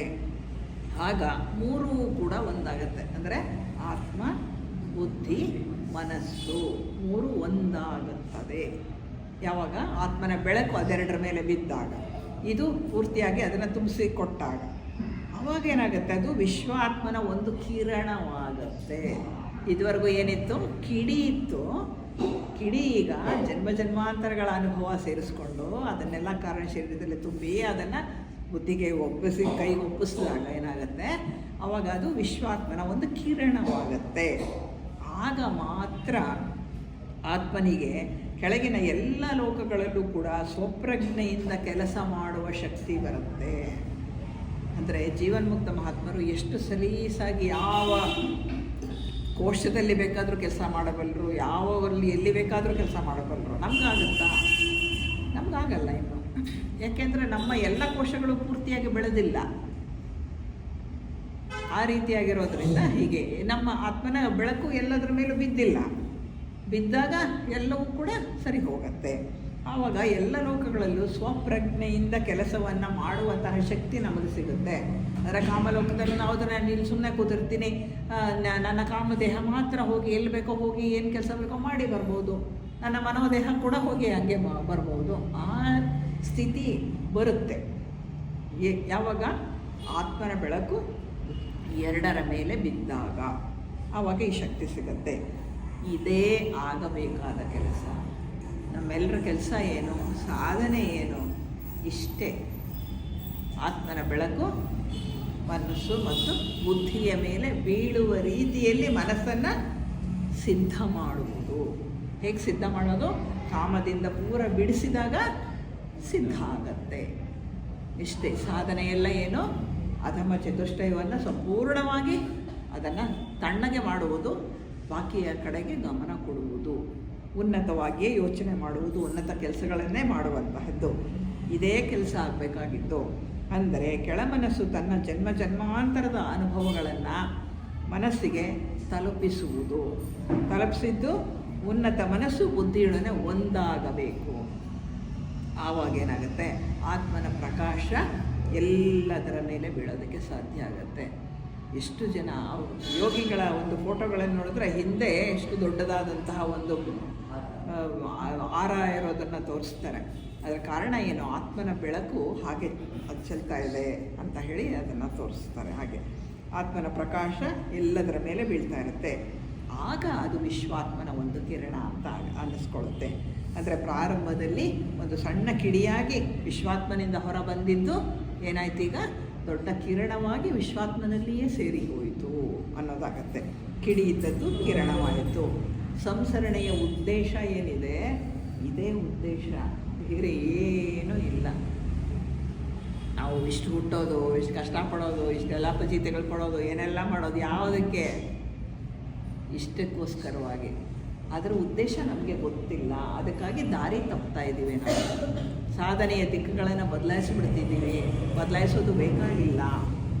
ಇತಿಹಾಸಮಿ ತೋರಿಸುವಂತಹ ದಾರಿ, ಕೃಷ್ಣಜಿ ತೋರಿಸುವಂತಹ ದಾರಿ, ಬುದ್ಧ ತೋರಿಸುವಂತಹ ದಾರಿ, ಸ್ಟ್ರೈಟ್ ಪಾತ್, ಅದರಲ್ಲಿ ಹೋದರೆ ನಾವು ತಲುಪ್ತೇವೆ. ಇದು ಕಿಡಿ ಇದ್ದದ್ದು ಕಿರಣವಾಗಬೇಕು. ಇದು ಸಂಸರಣೆಯ ಉದ್ದೇಶ. ಇದು ಆಗಲೇಬೇಕಾದಂತಹ ಕೆಲಸ. ಆತ್ಮಬುದ್ಧಿಯ ಸ್ವರೂಪವನ್ನು ಕೆಳಮನಸ್ಸಿಗೆ ಅರ್ಥ ಮಾಡ್ಕೊಳ್ಳೋಕ್ಕಾಗಲ್ಲ. ನಾವು ಆಲೋಚನೆ ಮಾಡ್ತೀವಿ, ಕಲ್ಪನೆ ಮಾಡ್ಕೊತೀವಿ ಕೂತ್ಕೊಂಡು, ಯಾವ ರೀತಿ ಇರ್ಬೋದು ಅದು ಅಂತ. ನೀವು ಹೇಳ್ಬಿಡಿ, ನಾನು ಕಲ್ಪನೆ ಮಾಡ್ಕೊಂಡ್ಬಿಟ್ಟು ಅದನ್ನು ನೋಡ್ಬಿಡ್ತೀನಿ ಇಲ್ಲೇ ಅಂತ ಹೇಳಿದ್ರೆ ಆಗಲ್ಲ. ಯಾಕೆಂದರೆ ಕಲ್ಪನೆಗೆ ಸಿಗುವುದಿಲ್ಲ. ಕಲ್ಪನೆ ಅನ್ನೋದು ಕೆಳಮನಸ್ಸಿನ ಸ್ವಭಾವ, ತರ್ಕ ಅನ್ನೋದು ಕೆಳಮನಸ್ಸಿನ ಸ್ವಭಾವ, ಯೋಚನೆ ಮಾಡೋದು ಕೆಳಮನಸ್ಸಿನ ಸ್ವಭಾವ. ನೀವು ಯೋಚನೆ ಮಾಡಿ ಕಲ್ಪನೆ ಮಾಡಿಕೊಂಡು ಭ್ರಮೆಯಲ್ಲಿ ಏನನ್ನ ನೋಡ್ತೀನಿ ಅಂದರೆ ಅದು ಯಾವುದೂ ಅಲ್ಲ, ಸಾಧ್ಯ ಇಲ್ಲ. ಆತ್ಮಬುದ್ಧಿಯ ಸ್ವರೂಪ ಕೆಳಮನಸ್ಸಿಗೆ ಇಟ್ಟುಕುವುದಿಲ್ಲ. ಅದಕ್ಕೆ ಅರ್ಥ ಮಾಡ್ಕೊಳಕ್ಕಾಗಲ್ಲ. ಆತ್ಮವನ್ನು ತಿಳ್ಕೋಬೇಕು ಅಂತ ಹೇಳಿದ್ರೆ ಉನ್ನತ ಮನಸ್ಸಿಗೆ ಹೋಗಬೇಕು. ಮನಸ್ಸು ಬೇಕೇ ಬೇಕು, ಮನಸ್ಸಿಲ್ದಲೇ ಆಗಲ್ಲ. ಉನ್ನತ ಮನಸ್ಸಿಗೆ ಹೋಗಬೇಕಾಗತ್ತೆ. ಇವಾಗ ಎತ್ತರದ ಪರ್ವತ ಶಿಖರ ಗೌರಿಶಂಕರ ಅಂತೆ, ಎಷ್ಟು ಎತ್ತರ ಇದೆ. ಕೆಳಗೆ ನಿಂತ್ಕೊಂಡು ನಾನು ಕತ್ತೆತ್ತಿ ನೋಡಿದ್ರು ನನಗೆ ಎಷ್ಟು ಗೊತ್ತಾಗಲ್ಲ. ಅದ್ರ ಬದಲು ಗೌರಿಶಂಕರದ ಪಕ್ಕದ ಒಂದು ಶಿಖರ ಹತ್ತುಬಿಡಿ, ಆವಾಗ ನೋಡಿ ಗೌರಿಶಂಕರ, ಹೌದು ನಾನು ಇಲ್ಲಿದ್ದೀನಿ, ಗೌರಿಶಂಕರ ಇಷ್ಟು ಎತ್ತರದಲ್ಲಿದೆ. ಆ ಹೈಟ್ ನಮಗೆ ಗೊತ್ತಾಗುತ್ತೆ ಅವಾಗ. ಅಂದರೆ ಪಕ್ಕದ ಎತ್ತರದ ಇನ್ನೊಂದು ಶಿಖರವನ್ನು ಹತ್ತಿದಾಗ ನಿಮಗೆ ಆ ದೊಡ್ಡ ಶಿಖರ ಕಾಣಿಸುತ್ತೆ ಅಲ್ವಾ? ಅದೇ ರೀತಿಯಲ್ಲಿ ಆತ್ಮ ಹೇಗಿದೆ, ಬುದ್ಧಿ ಹೇಗಿದೆ ತಿಳ್ಕೊಳ್ಬೇಕಾದ್ರೆ ನಮ್ಮ ಪ್ರಜ್ಞೆ ಎಲ್ಲಿಗೆ ಇರಬೇಕು? ಉನ್ನತ ಮನಸ್ಸಿಗೆ ಇರಬೇಕು. ಅದು ಆಗಬೇಕಾದಂತಹದ್ದು. ನಾವು ಕೂಡ ಪರ್ವತ ಶಿಖರ ಹತ್ತಬೇಕಾಗತ್ತೆ. ಆವಾಗ ಗೊತ್ತಾಗತ್ತೆ. ಆತ್ಮನನ್ನು ಅರಿಬೇಕಾದ್ರೆ ಉನ್ನತ ಮನಸ್ಸಿನ ತುದಿಗೆ ಏರಬೇಕಾಗತ್ತೆ. ಆವಾಗ ಸಾಧ್ಯ. ಕಾಮ ಮನಸ್ಸಿನಿಂದ ಇದು ಸಾಧ್ಯವಿಲ್ಲ. ಯಾಕೆಂದರೆ ಕಾಮ ಮನಸ್ಸು ನೋಡೋದು ಬರೀ ಭ್ರಮೆಯನ್ನು, ಕಲ್ಪನೆಯನ್ನು, ಆ ಥರ ಮಾತ್ರ ಅದು ನೋಡೋದು. ಯೋಚನೆ, ತರ್ಕ ಮಾತ್ರ. ಹಾಗಾಗಿ ನಮ್ಮ ಪ್ರಜ್ಞೆ ಉನ್ನತ ಮನಸ್ಸಿಗೆ ಇರಲೇಬೇಕಾಗತ್ತೆ. ಇದೇ ಸಂಸರಣೆ ಅಂತ ಹೇಳಿದ್ರೆ ಬೇರೆ ಏನೂ ಅಲ್ಲ. ಸಂಸರಣೆ ಅಂದರೆ ನಮ್ಮ ಉನ್ನತ ಮನಸ್ಸು ಬುದ್ಧಿಗೆ ಸೇರ್ಕೊಳ್ಳೋ ಅಂಥದ್ದು. ಪುರುಷಾತ್ಮ ಸಂಸರಣೆ ಹೊಂದಬೇಕಾದರೆ ಅದು ಅನುಪಾದಕ ಲೋಕದಲ್ಲಿರುವಂತಹ ಪುರುಷಾತ್ಮ ಸಂಸಾರ ಚಕ್ರವನ್ನು ಪ್ರವೇಶ ಮಾಡಲೇಬೇಕಾಗತ್ತೆ. ಇಲ್ಲದೇ ಇದ್ದರೆ ಅವನು ಸಂಸರಣೆ ಹೊಂದಕ್ಕಾಗಲ್ಲ. ಯಾಕೆ ಇಷ್ಟೊಂದು ಜನ ಹುಟ್ಟಬೇಕಾಗಿತ್ತು, ಅವನಿಗೇನು ಮಾಡೋ ಕೆಲಸ ಇರಲಿಲ್ವಾ, ಯಾಕೆ ಇಷ್ಟೊಂದು ಜನ ಹುಟ್ಟಿಸ್ದ ಅಂತ ಎಷ್ಟೋ ಸರ್ತಿ ನಾವು ಅಂದ್ಕೊಳ್ಳಿದ್ದು ಉಂಟು, ಅಥವಾ ಬೇರೆಯವರು ಅಂದಿದ್ದು ಕೇಳಿಸ್ತೀವಿ. ಯಾಕೆ ಅಂದರೆ ಅವನು ಸಂಸರಣೆಯನ್ನೆಲ್ಲ ಅವನು ಬೆಳಿಬೇಕು ಅಂತಂದರೆ ಅವನು ಈ ಸಂಸಾರ ಚಕ್ರಕ್ಕೆ ಬರಲೇಬೇಕಲ್ಲ. ಅದು ವಿಷಯ ಇಲ್ಲಿರೋದು. ಯಾಕೆ ನಾ ಹುಟ್ಟುತ್ತೇನೆ ಕೂತ್ರ ಇದು ಯಾಕೆ ಹುಟ್ಟುತ್ತೆ ಅಂದರೆ ಹುಟ್ಟಲೇಬೇಕು, ಅದಕ್ಕೋಸ್ಕರ ಹುಟ್ಟಿದೆ. ಹೀಗೆ ಹುಟ್ಟಿದಾಗ ಈ ಪುರುಷಾತ್ಮ ಸಂಸಾರ ಚಕ್ರವನ್ನು ಪ್ರವೇಶ ಮಾಡಲೇಬೇಕಾಗಿರೋದ್ರಿಂದ ಮಾಡಿ ಅದು ಹೇಗೆ ಪ್ರವೇಶ ಮಾಡ್ತಾನೆ ಅಂತ ಹೇಳಿ ನೋಡೋಣ. ಈ ವಿಶ್ವ ಅಭಿವ್ಯಕ್ತ ಆಗಬೇಕಾದಾಗ ಪುರುಷಾತ್ಮ ಬರೀ ಅವನು ಸುಮ್ಮನೆ ಇದ್ದರೆ ಅಭಿವ್ಯಕ್ತ ಆಗೋಕ್ಕಾಗಲ್ಲ. ಅವನು ಪ್ರಕೃತಿ ಜೊತೆಗೆ ಸೇರಬೇಕಾಗತ್ತೆ. ಅದಕ್ಕೆ ಶಿವ ಪಾರ್ವತಿಯನ್ನು ಯಾವಾಗಲೂ ನಾವು ಒಟ್ಟಿಗೆ ನೋಡ್ತೀವಿ. ಶಿವ ಪಾರ್ವತಿ ಒಟ್ಟಿಗೆ ಇರ್ತಾರೆ. ಅಂದರೆ ಒಂದು ಚೈತನ್ಯ ಇದೆ, ಈ ಒಂದು ಚೈತನ್ಯ ಎರಡಾಗಬೇಕು, ಅದು ಮೂರಾಗುತ್ತೆ, ಅದು ಬೇರೆ ಪ್ರಶ್ನೆ. ಅವಾಗೇನಾಗುತ್ತೆ, ವಿಷ್ಣು ಮತ್ತು ಲಕ್ಷ್ಮಿ ಬರ್ತಾರೆ. ಅಂದರೆ ಒಬ್ಬರು ಪಾಸಿಟಿವ್ ಒಬ್ಬರು ನೆಗೆಟಿವ್, ಅವರಿಬ್ಬರ ಮಧ್ಯೆ ಸಂಸಾರದ ಚಕ್ರ ನಡೆಯುವಂಥದ್ದು, ಪ್ರಪಂಚ ಸೃಷ್ಟಿಯಾಗೋದು. ಅದಕ್ಕೆ ಲಕ್ಷ್ಮಿಯನ್ನು ಯಾವಾಗಲೂ ವಿಷ್ಣುವಿನ ಪಾದದ ಹತ್ರ ಪಾದ ಒತ್ತುತ್ತಾ ಇದ್ದಾರೆ ಅಂತ ತೋರಿಸ್ತಾರೆ. ಯಾಕೆಂದರೆ ಒಂದು ಸೆಲ್ನಲ್ಲಿ ಒಂದು ನೆಗೆಟಿವ್ ಒಂದು ಪಾಸಿಟಿವ್ ಫೋರ್ಸ್ ಇರುತ್ತೆ ಅಲ್ವಾ, ಅದೇ ಅವರಿಬ್ಬರು. ಪಾಸಿಟಿವ್ ವಿಷ್ಣು ಆದರೆ ನೆಗೆಟಿವ್ ಲಕ್ಷ್ಮಿ, ಅವರಿಬ್ಬರ ಮಧ್ಯದಲ್ಲಿಯೇ ಇಡೀ ಸಂಸಾರ ಚಕ್ರ ನಡೆಯೋದು. ಇಡೀ ವಿಶ್ವದ ಉಗಮ, ಜ್ಞಾನದ ಸ್ವರೂಪ ವಿಷ್ಣು. ಹೀಗೆ ಪುರುಷಾತ್ಮ ಪ್ರಕೃತಿಯ ಜೊತೆಗೆ ಸೇರಬೇಕಾಗತ್ತೆ. ಅವನ ಚೈತನ್ಯವೇ ಪ್ರಗತಿಗೆ ಕಾರಣ ಆಗುವಂಥದ್ದು. ಈ ವಿಶ್ವದಲ್ಲಿ ವ್ಯಕ್ತ ಆಗಿರೋದೆಲ್ಲವೂ ಕೂಡ ಆತ್ಮನ ಭಿನ್ನ ರೂಪಗಳೇ. ನಾವು ಅವಾಗಲೇ ತಿಳ್ಕೊಂಡ್ವಿ ಆತ್ಮ ಅಂದರೆ ಏನು ಅಂತ. ಎಲ್ಲದರ ಹಿಂದಿನ ಆ ಸತ್ಯ ಅಥವಾ ಸ್ವರೂಪ ಏನಿದೆ ಅದೇ ಆತ್ಮ ಅಂತ. ಆತ್ಮನ ಭಿನ್ನ ರೂಪಗಳೇ ಎಲ್ಲವೂ ಕೂಡ. ಅಂದರೆ ವ್ಯಕ್ತವಾದ ಪ್ರತಿಯೊಂದೂ ಕೂಡ ಆತ್ಮನ ರೂಪನೇ ಆಗಿದೆ, ಬೇರೆ ಏನೂ ಅಲ್ಲ. ನಾನು ನೀವು ಏನೇನಿದೆ ಎಲ್ಲವೂ ಕೂಡ ಆತ್ಮವೇನೆ, ಅದು ಅರ್ಥ ಮಾಡ್ಕೋಬೇಕಾಗತ್ತೆ. ಮತ್ತು ಬೇರೆ ಬೇರೆ ಲೋಕದ ಎಲ್ಲ ತತ್ವಗಳಿಗೂ ಕೂಡ ಎಲ್ಲವೂ ಕೂಡ ಆತ್ಮನ ರೂಪಾಂತರಗಳೇನೆ, ಬೇರೆ ಏನೂ ಅಲ್ಲ. ಆತ್ಮವೇ ಒಂದನೇ ಭೂತವರ್ಗ ಆಗಿರುವಂಥದ್ದು. ನಮಗೆ ಇತಿಹಾಸ ಓದೋರಿಗೆ ಗೊತ್ತು. ಒಂದನೇ ಭೂತವರ್ಗ, ಎರಡನೇ ಭೂತವರ್ಗ, ಮೂರನೇ ಭೂತವರ್ಗ, ಆಮೇಲೆ ಖನಿಜ ವರ್ಗ, ಖನಿಜ ಆದಮೇಲೆ ಸಸ್ಯವರ್ಗ, ಅದಾದಮೇಲೆ ಪ್ರಾಣಿ ವರ್ಗ, ಅದಾದ ಮೇಲೆ ಅಷ್ಟರಲ್ಲೂ ಕೂಡ ಸಂಸರಣೆ ಹೊಂದಿ ಮೊದಲ ಭೂತವರ್ಗದಿಂದ ಶುರು ಮಾಡಿ ಕೊನೆಗೆ ಎಲ್ಲಿವರೆಗೂ ಬಂದ್ವಿ, ಪಶುವರೆಗೂ ಬಂದ್ವಿ. ಅಲ್ಲಿವರೆಗೂ ಬಂದ ನಂತರ ಅಲ್ಲಿ ಸಂಸರಣೆ ಆದ ಮೇಲೆ ಮಾನವ ವರ್ಗಕ್ಕೆ ಬರ್ತೀವಿ ನಾವು. ಅಂದರೆ ನಾವು ಯಾವಾಗ ಹುಟ್ಟಿದವರು ಏನು ಕತೆ, ಬರ್ತಾನೇ ಇದ್ದೀವಿ. ಈಗ ಮಾನವರಾಗಿ ಹುಟ್ಟಿದ್ವಿ. ಈಗ ಮಾನವ ವರ್ಗಕ್ಕೆ ಇರ್ತೇವೆ. ಪ್ರಾರಂಭದಲ್ಲಿ ಮಾನವ ಪಶು ಸ್ವಭಾವದ ಮಾನವ ಆಗಿರ್ತಾನೆ. ಏನು ಎಲ್ಲವೂ ತಪ್ಪೆ ಮಾಡೋ ಅಂಥದ್ದು. ನನ್ನ ಹೊಟ್ಟೆ ತುಂಬಿದ್ರೆ ಸಾಕು, ನಾನು ಹಿಂಗೆ ಮಾಡಿದ್ರೆ ಸಾಕು, ನಾನು ಚೆನ್ನಾಗಿದ್ದರೆ ಸಾಕು ಅನ್ನುವ ಪಶು ಸ್ವಭಾವ ಜಾಸ್ತಿ ಇರುತ್ತೆ ಅವನಿಗೆ. ಆಮೇಲೆ ಜನ್ಮಗಳನ್ನು ತಗೊಳ್ತಾ ಏನಾಗುತ್ತೆ, ಸ್ವಲ್ಪ ಮಟ್ಟಿಗೆ ಬೆಳವಣಿಗೆ ಸಾಧ್ಯ ಆಗುತ್ತೆ. ಅವಾಗೇನಾಗುತ್ತೆ, ಅವನು ಮಾನವೀಯತೆಯನ್ನು ಕಲ್ತ್ಕೊಳ್ತಾನೆ. ನನ್ನಂತೆಯೇ ಬೇರೆಯವರು, ನನಗೆ ನೋವಾದಂಗೆ ಅವ್ರಿಗೂ ನೋವಾಗುತ್ತೆ, ನನಗೆ ಹೊಟ್ಟೆ ಹಸ್ದಂಗೆ ಬೇರೆಯವ್ರಿಗೂ ಹೊಟ್ಟೆ ಹಸಿಯುತ್ತೆ. ಇದು ಅರ್ಥ ಆಗೋದಕ್ಕೆ ಪ್ರಾರಂಭ ಆಗುತ್ತೆ. ಅವಾಗೇನಾಗುತ್ತೆ, ಮಾನವ ಅಂತ ಕರಿತೇವೆ. ಯಾಕೆಂದರೆ ಮಾನವೀಯತೆ ಬಂದಿದ್ದರಿಂದ ಅವನು ಮಾನವ ಆಗ್ತಾನಲ್ಲ, ಅದರಿಂದ. ಹಾಗಾಗಿ ಮಾನವನಾದ ನಂತರ ನಮ್ಮ ಮುಂದಿನ ಗುರಿ ಏನು, ದೇವ ಮಾನವ. ಮಾನವನೇ ಆದರೆ ಪಶು ಮಾನವ ಅಲ್ಲ, ದೇವ ಮಾನವ ಆಗೋದು. ಇದಕ್ಕೆಲ್ಲ ಎಷ್ಟು ವರ್ಷಗಳೆಲ್ಲ ಆಯಿತು? 1 ವರ್ಷದಲ್ಲ ಆಯಿತಾ, 10 ವರ್ಷದಲ್ಲ ಆಯಿತಾ? ಇಲ್ಲ, ಗೋಳಗಳೇ ಮುಗಿದು ಕಲ್ಪಗಳೇ ನಡೆದು ಇವೆಲ್ಲ ಆಗುವಾಗ ಎಲ್ಲ ಕಳೆಯಬೇಕು. ಎಲ್ಲದರಲ್ಲೂ ಕೂಡ ಚೈತನ್ಯ ರೂಪ ಮತ್ತು ಪ್ರಜ್ಞೆಯೇ ರೂಪವಾಗಿದ್ದ ಆತ್ಮಬುದ್ಧಿಗಳೇ ಎಲ್ಲದರ ಹಿಂದೆ ಇರುವಂಥದ್ದು. ಎಲ್ಲದರಲ್ಲಿ ಹಿಂದೆ ಇರೋದು ಇವೇನೇನೆ, ಆತ್ಮವೇ ಇರುವಂತಹದ್ದು. ಅದಕ್ಕೆ ಪ್ರತಿಯೊಂದು ವಸ್ತುವು ಕೂಡ ಚೈತನ್ಯದಿಂದ ತುಂಬಿದೆ. ಸೈಂಟಿಸ್ಟ್ಗಳು ಹೇಳ್ತಾರಲ್ಲ, ಎಲ್ಲವೂ ಕೂಡ ಇದೊಂದು ಟೇಬಲ್ಲು, ಇದರಲ್ಲಿ ಜೀವ ಇಲ್ಲ ಅಂತ ನಾವು ಅಂದ್ಕೊತೀವಿ. ಸೈಂಟಿಸ್ಟ್ಗಳೇನು ಹೇಳ್ತಾರೆ, ಒಂದೊಂದು ಅಣು ಇದೆಯಲ್ಲ, ಅಣುವಿನಿಂದ ಮಾಡಲ್ಪಟ್ಟಿದ್ದೆಲ್ಲವೂ ಕೂಡ. ಒಂದೊಂದು ಅಣುವು ಕೂಡ ಚೈತನ್ಯದಿಂದ ತುಂಬಿದೆ. ಒಂದು ಸೆಂಟರ್ ಇದೆ, ಸುತ್ತ ಎಲೆಕ್ಟ್ರಾನ್ಸು ಸುತ್ತುತ್ತಾ ಇರುತ್ತೆ. ಯಾವ ಸ್ಪೀಡಲ್ಲಿ, ಆ ಸ್ಪೀಡನ್ನು ನಾವು ಇದು ಮಾಡೋಕ್ಕಾಗಲ್ಲ, ಅಂಥ ಸ್ಪೀಡಲ್ಲಿ ಸುತ್ತುತ್ತಾ ಇರುತ್ತೆ ಎಲೆಕ್ಟ್ರಾನ್ಸು ಅಲ್ವಾ. ಅಂದರೆ ಚೈತನ್ಯ ಇಲ್ಲ ಅಂತ ಹೆಂಗೆ ಹೇಳ್ತೀರಾ? ಇಡೀ ವಿಶ್ವದಲ್ಲಿ ಚಲನೆಯಲ್ಲಿ ಇಲ್ಲದೇ ಇರುವಂಥದ್ದು ಏನೂ ಇಲ್ಲ, ಎಲ್ಲವೂ ಚಲಿಸ್ತಾ ಇರುತ್ತೆ, ಪ್ರತಿಯೊಂದು ಚಲನೆಯಲ್ಲಿದೆ. ಹಾಗೆ ಎಲ್ಲವೂ ಎಲ್ಲಕ್ಕೂ ಚೈತನ್ಯ ಇದೆ. ಚೈತನ್ಯ ಇಲ್ಲದ ವಸ್ತು ಈ ವಿಶ್ವದಲ್ಲಿ ಒಂದೂ ಇಲ್ಲ. ಯಾಕೆಂದರೆ ಎಲ್ಲ ಆಗಿರೋದು ಅಣುಗಳಿಂದ. ಅಣುಗಳು ಸದಾಕಾಲ ಚೈತನ್ಯ ಪೂರ್ಣವಾಗಿರುವಂಥದ್ದೇ. ಅದಕ್ಕಾಗಿ ಮತ್ತು ಜೊತೆಗೆ ಎಲ್ಲಕ್ಕೂ ಕೂಡ ಸ್ವಪ್ರಜ್ಞೆ ಇದೆ. ಸ್ವಪ್ರಜ್ಞೆ ಇದೆ ಹೇಗೆ ಅಂತ ಹೇಳಿ, ಈಗ ಹಾರ್ಟಿನ ವಾಲ್ವು ಇದು ಎಲ್ಲ ಹಾರ್ಟಿನ ಅಣುಗಳು ಅದ್ರ ಕೆಲಸ ಅದು ಮಾಡ್ಕೊಂಡು ಹೋಗುತ್ತೆ. ಬ್ರೈನಿನ ನ್ಯೂರಾನ್ಸು ಅದ್ರ ಕೆಲಸ ಅದು ಮಾಡ್ಕೊಂಡು ಹೋಗುತ್ತೆ. ಕಿಡ್ನಿ ಎಲ್ಲವೂ ಅಣುಗಳೇನೆ, ನಮ್ಮ ಶರೀರದಲ್ಲಿರೋ ಜೀವಕೋಶಗಳೇನೇನೆ. ಆದರೆ ಒಂದೊಂದ್ರ ಕಾರ್ಯವೈಖರಿ ಬೇರೆ ಬೇರೆ ಅಲ್ವಾ. ಕಿಡ್ನಿನಲ್ಲಿರೋ ಜೀವಕೋಶಗಳು ಹೃದಯದ ಥರ ಯೋಚನೆ ಮಾಡಿ ಅದ್ರ ಕೆಲಸ ಮಾಡೋಕ್ಕೆ ಹೋದ್ರೆ ಏನಾಗುತ್ತೆ ಯೋಚನೆ ಮಾಡಿದ್ದೀರಾ? ಎಲ್ಲ ಉಲ್ಟಾ ಪುಲ್ಟಾ ಆಗುತ್ತೆ. ನಮ್ಮ ಶರೀರದ ಪ್ರತಿಯೊಂದು ಅಣುವು ಕೂಡ ಅದರ ಜಾಗದಲ್ಲಿ ಅದು ಸ್ವಪ್ರಜ್ಞೆಯಿಂದ ತನ್ನ ಕೆಲಸ ತಾನು ನೆರವೇರಿಸ್ತಾ ಇರೋದ್ರಿಂದ ನಾವು ಆರೋಗ್ಯವಾಗಿದ್ದೇವೆ. ಆರೋಗ್ಯ ಕೆಡಬೇಕು ಅಂದರೆ ಏನಾಗಬೇಕು? ಅಣುಗಳು ಉಲ್ಟಾ ಪುಲ್ಟಾ ಯೋಚನೆ ಮಾಡಬೇಕು ಅಲ್ವಾ. ಇದು ಅಂದರೆ ಪ್ರತಿಯೊಂದಕ್ಕೂ ಕೂಡ ಸ್ವಪ್ರಜ್ಞೆ ಇದೆ. ಸ್ವಪ್ರಜ್ಞೆ ಇಲ್ಲದೆ ಇರೋದು ಏನೂ ಇಲ್ಲ. ಹಾಗಾಗಿ ಖನಿಜಗಳಿಗೆ, ಗಿಡಮರಗಳಿಗೆ, ಪ್ರಾಣಿಗಳಿಗೆ ಎಲ್ಲಕ್ಕೂ ಪ್ರಜ್ಞೆ ಇದೆ, ಸ್ವಪ್ರಜ್ಞೆ ಇದೆ. ಒಂದು ಗಿಡಕ್ಕೆ ಬೇಡದ ಔಷಧಿಯನ್ನೇನಾದರೂ ಸುರಿದು ನೋಡಿ, ಬಾಡ್ದಂಗೆ ಅನಿಸುತ್ತೆ. ಅದು ಒದ್ದಾಡುತ್ತೆ. ಅದು ಅಯ್ಯೋ ನನಗೆ ಬೇಡದೇ ಇರೋ ಕೆಮಿಕಲ್ ಹಾಕಿಬಿಟ್ರು ಅಂತ ಹೇಳಿ ಅದಕ್ಕೆ ತೋಡೋಗೋಕ್ಕಾಗಲ್ಲ. ಪ್ರಾಣಿಗಳಾದರೆ ಇದ್ದಾದರೂ ಹೋಗುತ್ತೆ, ಇದಕ್ಕಾಗಲ್ವಲ್ಲ, ಇರೋ ಕಡೆಯೇ ಇರಬೇಕಲ್ವ ಗಿಡಗಳು. ಆದರೂ ಅದಕ್ಕೆ ವೈಬ್ರೇಷನ್ಸ್ನಲ್ಲಿ ಗೊತ್ತಾಗುತ್ತೆ. ತುಂಬ ಪ್ರೀತಿಯಿಂದ ಹತ್ತಿರ ಹೋಗಿ ನಗ್ನಾಗ್ತಾ ಇರೋ ಫೀಲಿಂಗ್ ಇರುತ್ತೆ. ಅಷ್ಟು ಚೆನ್ನಾಗಿ ಮನೆಯಲ್ಲಿ ಇರುತ್ತೆ ಗಿಡಗಳು. ಎಲ್ಲಕ್ಕೂ ಸ್ವಪ್ರಜ್ಞೆ ಇದೆ. ಸ್ವಪ್ರಜ್ಞೆ ಇಲ್ಲದೆ ಇರೋದು ಏನೂ ಇಲ್ಲ.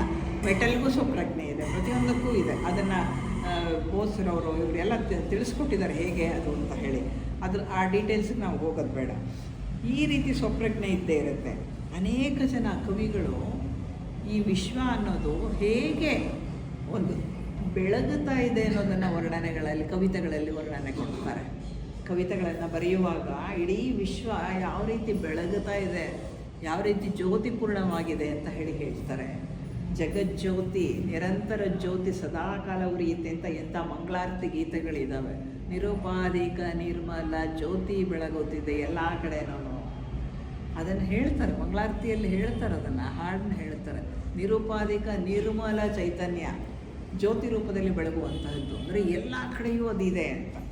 ಭಗವಾನ್ ಬುದ್ಧರಿಗೆ ಜ್ಞಾನೋದಯ ಆಗುತ್ತೆ. ಅದನ್ನು ನಾನು ಬಹಳಷ್ಟು ಸಲ ವರ್ಣಿಸಿದ್ದೀನಿ.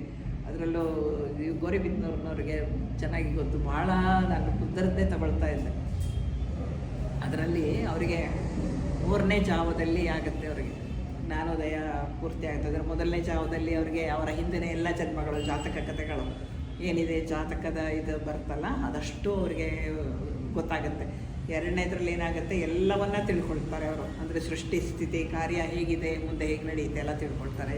ಎಲ್ಲ ತಿಳ್ಕೊಳ್ತಾ ಅವಾಗ ನೋಡ್ತಾರೆ, ಇಡೀ ವಿಶ್ವ ಪ್ರಜ್ವಲಿಸ್ತಾ ಇರೋದನ್ನು ನೋಡ್ತಾರೆ ಅವರು.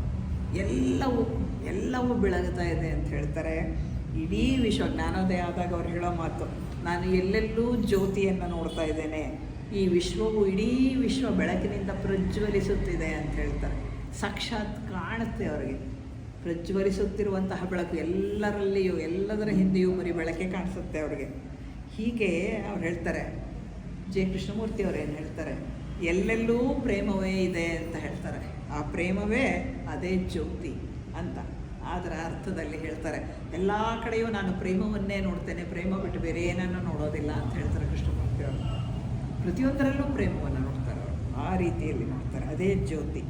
ಚೈತನ್ಯವೇ ಪ್ರೇಮವಾಗಿ ವಿಕಾಸ ಹೊಂದುತ್ತದೆ. ಎಲ್ಲರ ಚೈತನ್ಯ, ನಾನು ಅತ್ಯಂತ ಚೈತನ್ಯ ಹೇಗೆ ಬಂತು ಅಂದರೆ ಅದು ವ್ಯಕ್ತವಾಗೋ ರೀತಿ ಏನು, ಎಲ್ಲರೊಂದಿಗೆ ಪ್ರೇಮ. ಅದು ಬಿಟ್ಟು ಬೇರೆ ಯಾವ ರೀತಿ ವ್ಯಕ್ತ ಆಗೋಕ್ಕಾಗಲ್ಲ. ನಾವು ಬುದ್ಧರನ್ನು ನೋಡಿದ ಕೂಡಲೇ ಏನು ಅಂದ್ಕೊತೀವಿ, ಪರಮ ಕರುಣಾಳು. ಆ ಕರುಣೆ ಅಂದ್ರೇನು? ಪ್ರೇಮದ ಇನ್ನೊಂದು ರೂಪ. ಕೃಷ್ಣಮೂರ್ತಿ ಎಂಟ್ರಾದ ಕೂಡಲೇ ಅವ್ರು ಹೇಳ್ತಾರೆ, ಒಬ್ಬರು ಪ್ರೇಮದ ಸ್ವರೂಪವೇ, ಪ್ರೇಮದ ದೇವತೆನೇ ಬಂದರು ಇಲ್ಲಿ ಅಂತ ಹೇಳ್ತಾರೆ. ಯಾಕೆ? ಆ ಪ್ರೇಮವನ್ನೇ ತುಂಬಿಕೊಂಡು ಪ್ರೇಮವನ್ನೇ ಉಸಿರಾಡುತ್ತಿದ್ದಂತಹ ವ್ಯಕ್ತಿ ಕೃಷ್ಣಜಿ. ಹೀಗೆ ಇದ್ದಂತಹ ಒಂದು ಇದು ಎಲ್ಲವೂ ಕೂಡ ಚೈತನ್ಯ ಪ್ರೇಮವಾಗಿ ವಿಕಾಸ ಹೊಂದುತ್ತೆ. ಅಲ್ಟಿಮೇಟ್ ಈಸ್ ಏನು ಹೇಳ್ತಾರೆ, ಲವ್ ಈಸ್ ಗಾಡ್ ಅಂತ ಹೇಳಲ್ವಾ, ಅದೇ ಅಷ್ಟೆ. ಹಾಗಾಗಿ ಇಡೀ ವಿಶ್ವಕ್ಕೆ ಚೈತನ್ಯ ನೀಡೋದು ಯಾವುದು? ಆತ್ಮ ಬುದ್ಧಿಗಳು. ಇಡೀ ವಿಶ್ವದ ಚೈತನ್ಯದ ಹಿಂದೆ ಇರೋದು ಯಾವುದು? ಆತ್ಮ ಬುದ್ಧಿಗಳು. ಅದನ್ನೇ ವಿಶ್ವಾತ್ಮ ಅಂತ ಕರೆಯೋದು. ಅದೇ ಎಲ್ಲಕ್ಕೂ ಪ್ರಾಣ ಸ್ವರೂಪವಾಗಿರುವಂತಹದ್ದು. ಈಗ ಒಂದು ಉದಾಹರಣೆ ನೋಡೋಣ. ಅಂದರೆ ಸೂರ್ಯನ ಕಿರಣ ಇದೆ. ಸೂರ್ಯನ ಕಿರಣ ಬಂದಾಗ ಏನಾಗುತ್ತೆ? ಬಿಸಿಲು ಕಾಣಿಸುತ್ತೆ, ನಮಗೆ ನೋಡೋಕ್ಕಾಗತ್ತೆ. ಮೈ ಚುರುಕನ್ನತ್ತೆ ಬಿಸಿಲಲ್ಲಿ ಹೋದರೆ, ಅಂದರೆ ಶಾಖ ಗೊತ್ತಾಗ್ತದೆ. ಮತ್ತು ಅವನೇ ಪ್ರಾಣ, ಅವನಿಂದನೇ ನಮಗೆ ಪ್ರಾಣಶಕ್ತಿ ಸಿಗುವಂತಹದ್ದು. ಮತ್ತು ಬೆಳಕನ್ನು ನೋಡ್ತೀವಿ, ಶಾಖ ಸಿಕ್ಕತ್ತೆ. ವಿದ್ಯುತ್ತಾಗಿ ಅವನ ಎನರ್ಜಿನ ಉಪಯೋಗಿಸ್ಕೊತೀವಿ. ನೀರು ಕಾಯಿಸೋಕೆ ಉಪಯೋಗಿಸ್ತೀವಿ, ಐರನ್ನ ಮಾಡೋಕ್ಕೆ ಉಪಯೋಗಿಸ್ತೀವಿ. ಎಲ್ಲವೂ ಎಲ್ಲಿಂದ? ಅವನ ಎನರ್ಜಿಯನ್ನು ಉಪಯೋಗಿಸ್ಕೊಂಡೇ ನಾವು ಮಾಡೋದು. ಬೇಕಷ್ಟು ಕೆಲಸಗಳನ್ನು ಮಾಡ್ತೀವಿ ನಾವು. ಅಂದರೆ ವಿಂಡ್ ಎನರ್ಜಿ, ಸೋಲಾರ್ ಎನರ್ಜಿ ಅಂತ ಏನೇನು ಉಪಯೋಗಿಸ್ಕೊತೀವಿ, ಎಲ್ಲವೂ ಎನರ್ಜಿಯ ಒಂದು ಫಾರಮ್, ಶಕ್ತಿಯ ಒಂದು ಇದು. ಹಾಗಾಗಿ ನೀರು ಕಾಯಿಸ್ತೀವಿ, ಏನೆಲ್ಲ ಮಾಡ್ಕೊತೀವಿ. ಮುಂದೆ ಇದೇ ಸೈಂಟಿಸ್ಟ್ಗಳು ಇನ್ನೂ ಏನೇನನ್ನು ಕಂಡುಹಿಡಿತಾರೆ ಗೊತ್ತಿಲ್ಲ ನಮಗೆ. ಇದೇ ಸೂರ್ಯನ ಬೆಳಕನ್ನು ಉಪಯೋಗಿಸ್ಕೊಂಡು ಏನನ್ನು ಬೇಕಾದ್ರೂ ಕಂಡುಹಿಡಿಬೋದು ಅಲ್ವಾ? ಆ ಶಕ್ತಿ ನಮ್ಮ ಸೈಂಟಿಸ್ಟ್ಗಳಿಗೆ ಬಂದಂಗೆ ಅವರು ಒಂದೊಂದೇ ಕಂಡುಹಿಡಿತಾನೆ ಹೋಗ್ತಾರೆ. ಅಂದರೆ ಎಲ್ಲವೂ ಮೂಲ ಎನರ್ಜಿಯೇ, ಇರುವಂತಹ ಎನರ್ಜಿಯನ್ನೇ ಉಪಯೋಗಿಸುವ ರೀತಿಗಳಷ್ಟೇ. ಬೇರೆ ಏನನ್ನಾದರೂ ಕಂಡುಹಿಡಿಬೋದು ಅವರು. ಅದೇ ರೀತಿ ಒಂದೇ ಆತ್ಮ ಚೈತನ್ಯ ಬೇರೆ ಬೇರೆ ತತ್ವಗಳ ಮುಖಾಂತರ ಬೇರೆ ಬೇರೆ ರೂಪಗಳಲ್ಲಿ ವ್ಯಕ್ತವಾಗುತ್ತದೆ. ಅಂದರೆ ನಾನು ಬೇರೆ, ಅವರು ಬೇರೆ, ಅದು ಗಿಡ ಬೇರೆ, ಪ್ರಾಣಿ ಬೇರೆ ಅಂದರೆ ಯಾತಕ್ಕೆ? ಅಂದರೆ ಅದು ವ್ಯಕ್ತವಾಗುವ ರೀತಿ ಆಗಿದೆ. ಅದರಿಂದ ಬೇರೆ ಬೇರೆ ಕಾಣುತ್ತೆ ನಮಗೆ. ಅದರ ಮೂಲ ಒಂದೇ ಅನ್ನೋದು ಅರ್ಥ ಆಗುತ್ತೆ. ಬೇರೆ ರೂಪಗಳಲ್ಲಿ ವ್ಯಕ್ತ ಆದರೂ ಕೂಡ ಅಂತರಂಗದಲ್ಲಿ ಆತ್ಮನ ಚೈತನ್ಯವೇ ಎಲ್ಲದರಲ್ಲೂ ಇರುವಂಥದ್ದು. ಇದನ್ನು ಮನದಟ್ಟು ಮಾಡ್ಕೊಂಬಿಟ್ರೆ ನಾವು, ನಾನು ಬೇರೆ, ಇವರು ಬೇರೆ, ಅದು ಬೇರೆ, ಇದು ಬೇರೆ ಅನ್ನುವಂತಹ ಭೇದ ಭಾವ ಬರೋದೇ ಇಲ್ಲ, ಬರೋಕ್ಕೆ ಸಾಧ್ಯವೇ ಇಲ್ಲ. ಅದನ್ನು ಅರ್ಥ ಮಾಡ್ಕೋಬೇಕು. ಹಾಗಾಗಿ ಆತ್ಮನ ಚೈತನ್ಯವೇ ಆಗಿರೋದ್ರಿಂದ ಎಲ್ಲದರಲ್ಲಿಯೂ ಪ್ರಗತಿ ಹೊಂದುತ್ತಾ ಇದೆ ಅದು ಅನ್ನೋದನ್ನು ತಿಳ್ಕೋಬೇಕು ನಾವು. ಬರೀ ವ್ಯಕ್ತ ಆಗೋದು ಒಂದೇ ಅಲ್ಲ, ವ್ಯಕ್ತವಾಗುವುದರ ಜೊತೆಗೆ ಅದು ಪ್ರಗತಿಯನ್ನು ಸಾಧಿಸ್ತಾ ಇದೆ. ಅದೇ ಎವಲ್ಯೂಷನ್. ಅಂದರೆ ವ್ಯಕ್ತವಾದ ಈ ಆತ್ಮನ ರೂಪಗಳು ಮುಂದುವರಿಯುತ್ತಿವೆ, ಪ್ರಗತಿಯನ್ನು ಸಾಧಿಸುತ್ತಿವೆ, ಎವಲ್ಯೂಷನ್ನಲ್ಲಿವೆ ಅನ್ನೋದು ಅರ್ಥ ಆಗುತ್ತೆ. ಅಂದರೆ ಸಂಸರಣೆ ಹೊಂದುತ್ತಿದೆ. ಇದನ್ನೇ ಹೇಳಿರುವಂತಹದ್ದು. ಸಂಸರಣೆಯೇ ಪ್ರಮುಖವಾಗಿ ಇರುವಂತಹದ್ದು. ಆತ್ಮ ಚೈತನ್ಯ ಒಂದೇ ಆಗಿದ್ದರೂ ಕೂಡ ಬೇರೆ ಬೇರೆ ರೂಪದಲ್ಲಿ ಅವು ವ್ಯಕ್ತವಾಗಿವೆ. ಈ ಪ್ರಪಂಚದಲ್ಲಿ ಇದಕ್ಕೆ ಏನು ಕಾರಣ ಅಂತ ಹೇಳ್ತೀವಲ್ವಾ? ಅದಕ್ಕೆ ಅಂದರೆ ವೈವಿಧ್ಯತೆಗಳಿಗೆ ಏನು ಕಾರಣ? ವಿವಿಧ ವಸ್ತುಗಳು ಈ ಇಡೀ ಪ್ರಪಂಚದಲ್ಲಿ ವ್ಯಕ್ತವಾಗೋದಕ್ಕೆ ಕಾರಣ ಪ್ರಕೃತಿ ಮಾಡಿಕೊಡುತ್ತೆ ಶರೀರಗಳನ್ನು ಅಥವಾ ವಸ್ತುಗಳನ್ನು. ಅದಕ್ಕೆ ಚೈತನ್ಯ ಇರೋದು ಆತ್ಮದ್ದೇ ಚೈತನ್ಯ. ಪ್ರಕೃತಿ ಬಗೆಯ ವಸ್ತುಗಳನ್ನು ತಯಾರಿಸೋದ್ರಿಂದ ಅನೇಕ ವಸ್ತುಗಳನ್ನು, ಇದನ್ನು ನಾವು ನೋಡ್ತೀವಿ.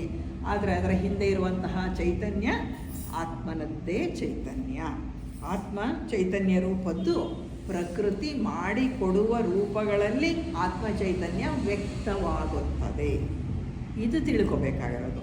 ರೂಪ ಯಾವುದೇ ಇರಲಿ, ಅದರಲ್ಲಿ ವ್ಯಕ್ತವಾಗುವುದು ಆತ್ಮನದ್ದೇ ಚೈತನ್ಯ. ಜೊತೆಗೆ ಈ ಚೈತನ್ಯ ಪ್ರಗತಿಯನ್ನು ಹೊಂದುತ್ತಿದೆ.